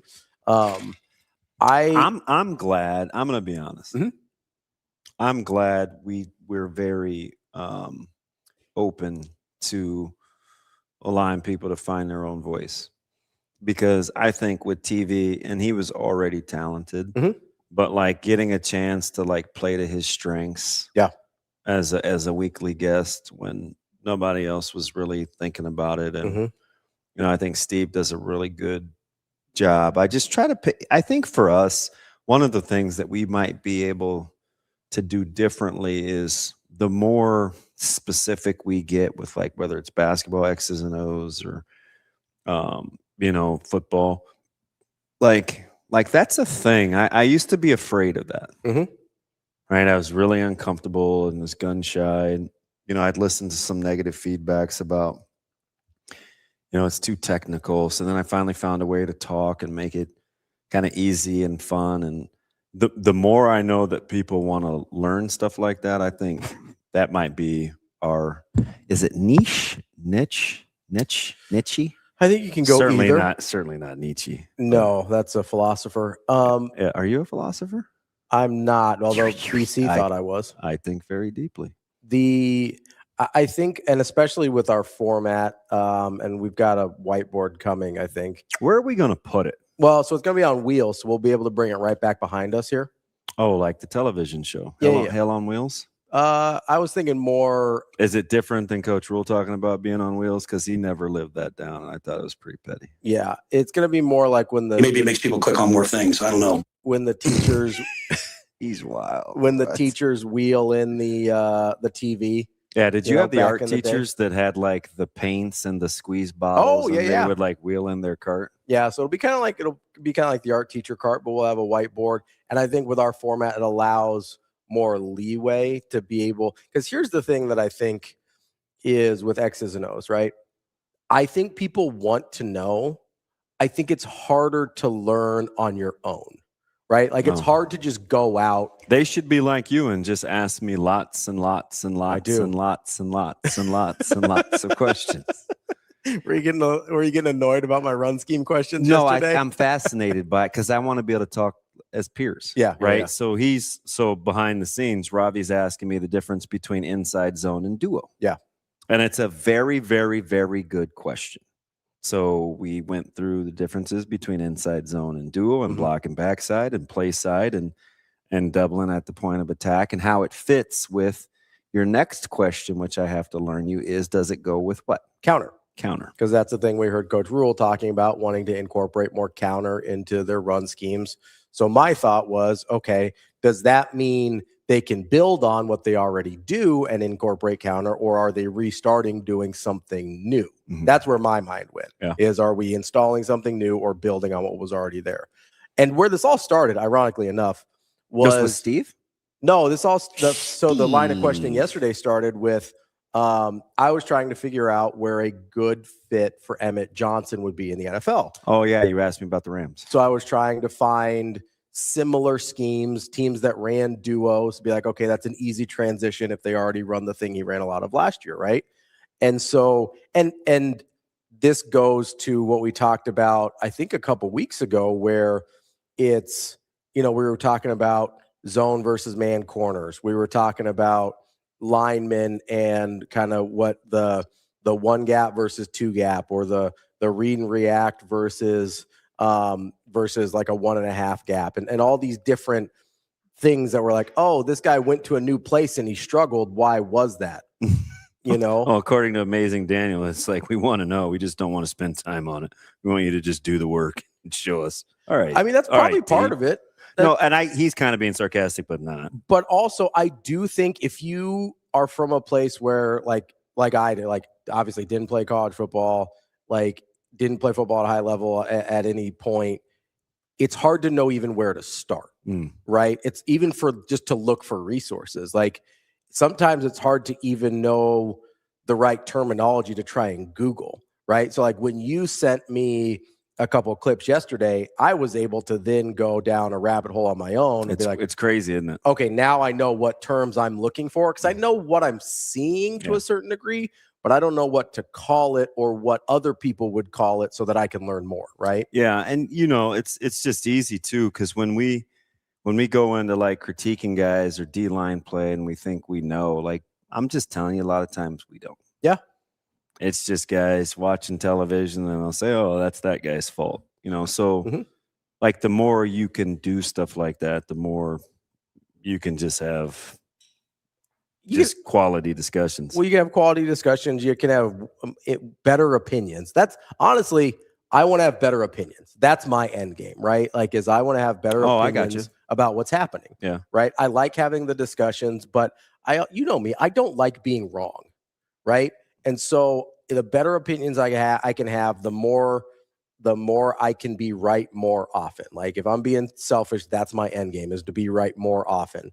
But Ravi, in order to do that, you have to be more well-informed about what's going on. And, there were times last year even where there were guys that I had problems with on the second and third levels that I'd look at and I go, oh, that wasn't his fault. He was stuck in a spot where he couldn't make the read, right? Because either the defensive lineman didn't get his head in the right spot, or he didn't declare himself soon enough, or one of the linebackers didn't get to where he was supposed to be, or he got washed out. And so you end up with a safety in all this open space. And you're like, oh, well, Guthrie has to make the tackle. And it's like, well, listen, for whatever problems I had with the way Guthrie played at times last year, there were times where he was put in unwinnable positions as well. Yeah, correct. Right. And so like both of those things can be true at the same time, where it's like, hey, maybe would have liked to see some different people that would commit a little sooner. Because I also think there is a part of it where I think certain guys, and I think it's more common at linebacker probably than safety, but they see through the mess a little bit cleaner than other guys. That's a big deal. So I was talking with so why do you say that? Because I think that's where my decisiveness things comes from. Because that was my big thing last year. I didn't think the guys on the second and third level were decisive enough. And I know it was messy in front of them, so it became difficult to decide correctly. But that's why I don't know if you remember the question I asked you and MRI back in the fall. Is it better to be right slow or wrong fast? And you both unequivocally said wrong fast. Right. Because then the guy behind you at least knows what decision is next. And so that was a big part of my issue, is if you're in a run fit out of a safety position, or if you're an inside linebacker, being able to see through the mess and make a decision quickly, whether you're right or wrong, I think is helpful. So it's the guys that were indecisive to me that bothered me the most. That's funny. All right. Because I'll share something with you. I'm not going to use names. Okay. So I'm having this conversation after Saturday. Okay. And I'm talking to somebody that let's just say they either teach it or know it. Okay. And I said, hey, do you like insert name? Okay. This particular individual said, he'll be okay. He's good, especially as a coach on the field. He'll make plays. I think he'll run and hit. Not as good at diagnosis and attacking it, but I like him though. I think we also should invest in blank player. A little bigger. They're both good size, but we're talking about two guys. He said same position. Okay. He said, I like blank more long-term, just needs experience.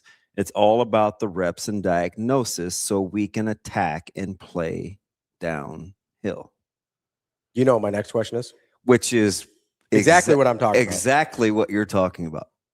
it's uncanny. Do you know what my next question is when having that discussion? Because I think I know you're only talking about one position. I think with a lot of positions on the defense, that is the crux of the decision-making process in terms of who plays and who doesn't. I understand.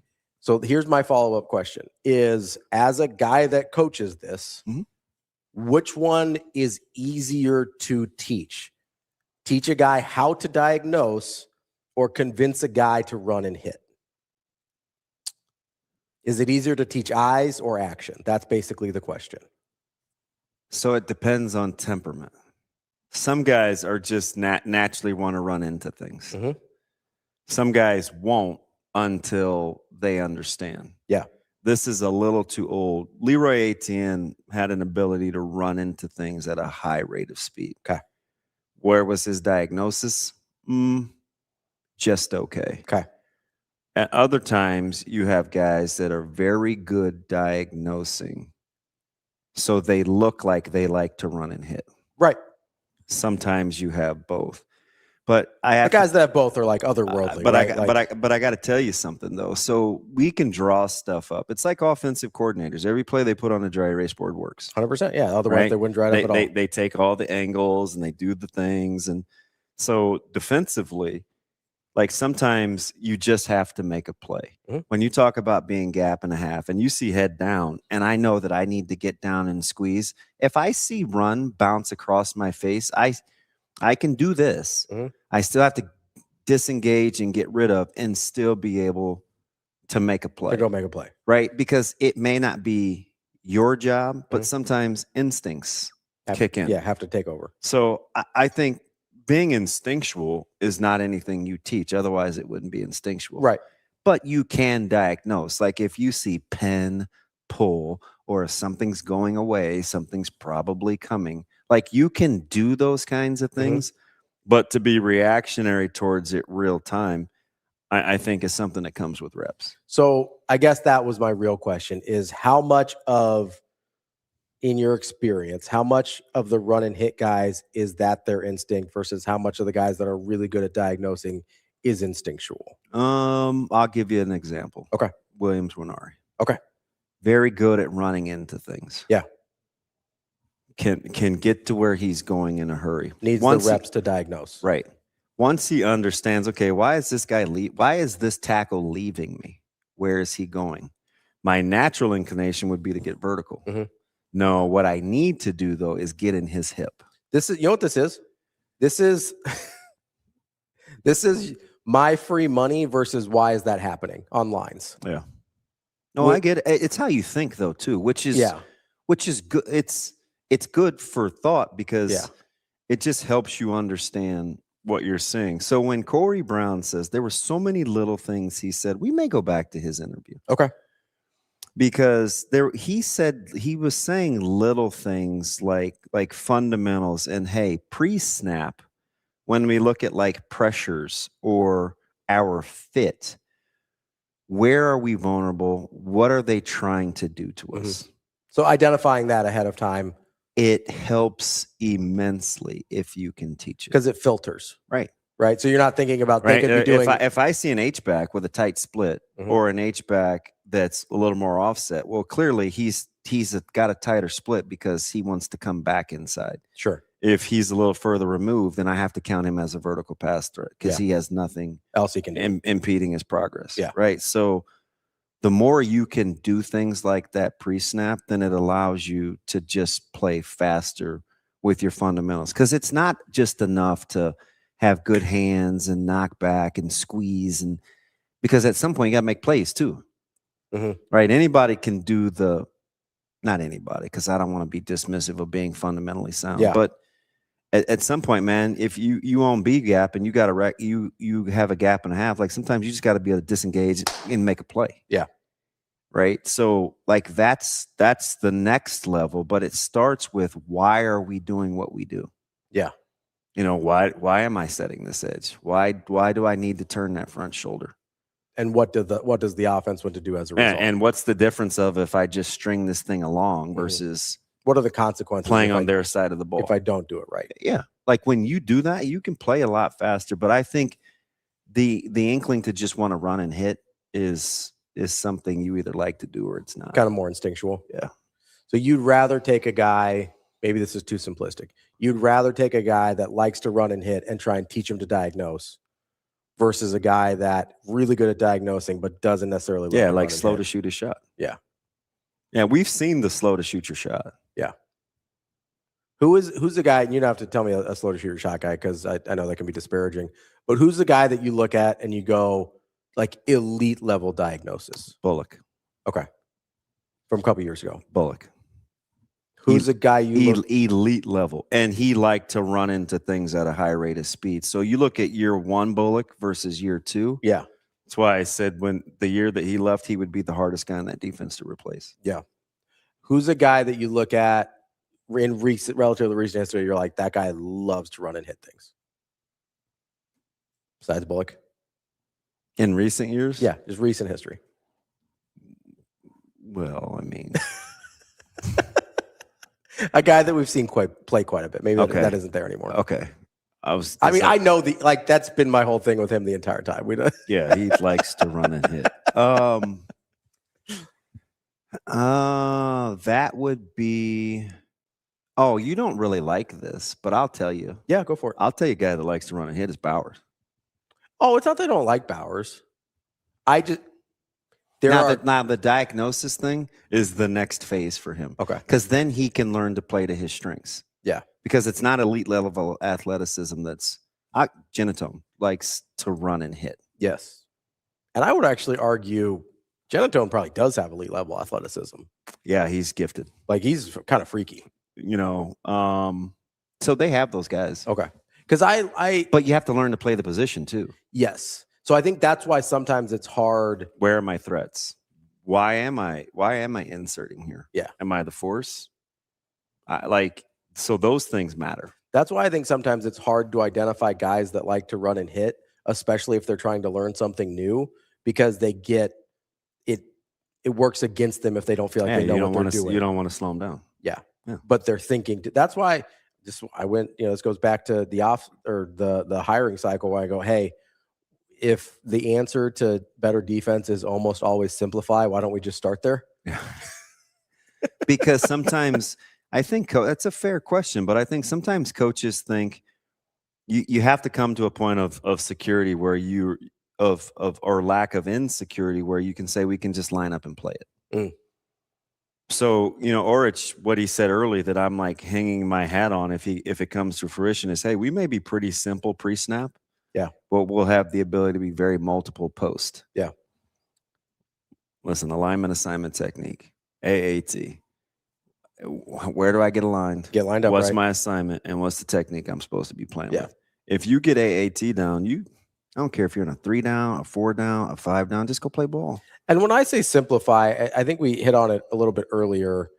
It's not like, hey, you only do 1 or 2 things. Like, that's not what I mean. What I mean is what you talked about like with Williams, Winery, where it's like, hey, at this point, there's probably you're sort of playing the percentages of what the offense is likely wanting to do, right? So you, instead of asking Williams, Winery to read 10 different things that the offense might do, you're like, hey, in this down and distance, the way we're lined up, they're probably doing 1 of 2 or 3 things.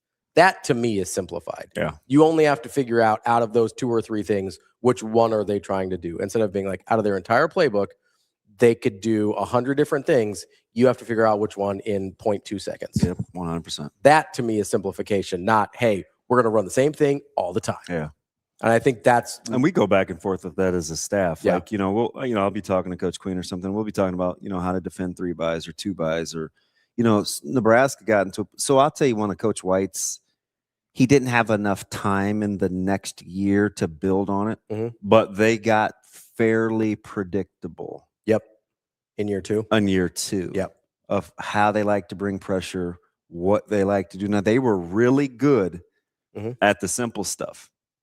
But the next portion of that was to evolve because then they had another year on tape. Yeah. Because teams got used to it. Yeah. They worked. So they're going to say, hey, in 3rd and 7, when we see this overload pressure, this is what they like to do. This is simulated. They're not really coming. Or when they show this, they are coming. Because I would have people ask me, oh, why does it look like they always do the same blank?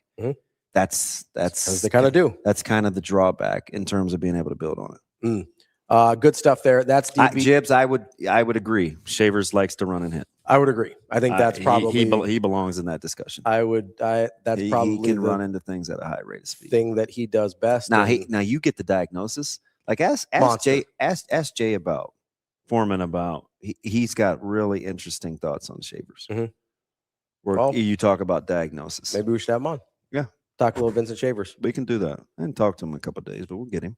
All right. That's DB. I'm Ravi Lulla. We will be back tomorrow with more Hurrdat Sports Live. And I'm sure there'll be plenty to talk about. Plenty. I'm just glad. Decent day of hoops, man. We've got some hoops. I'm sure there'll be more football. We got free agency we need to talk about too. And if Kyler Murray ends up being a Viking and not a Steeler, I was going to say. And he better not be a Brown. Your boy finally. Listen, I'll cheer for him. You know me. I'm a closet Vikings fan. Free at last. Free at last. Thank God Almighty. Kyler Murray's free at last. Yeah. Well, I mean, we're in March, not February, but I like it. We can still be a Dr. King guy, right? 1967 was a long time ago. Feels like that's the last time. Well, actually, it was longer than that. I don't know if you saw in Kyler Murray's thank you to Arizona. It's been longer than that since they won a championship. 77 years. Go, Kyler. Did you know when you leave a franchise or a program, you can write a thank you note? Wow. No matter how it ends? It's incredible. Frozen, man. Let it go. Let it go. We'll be back tomorrow. More Hurrdat Sports Live.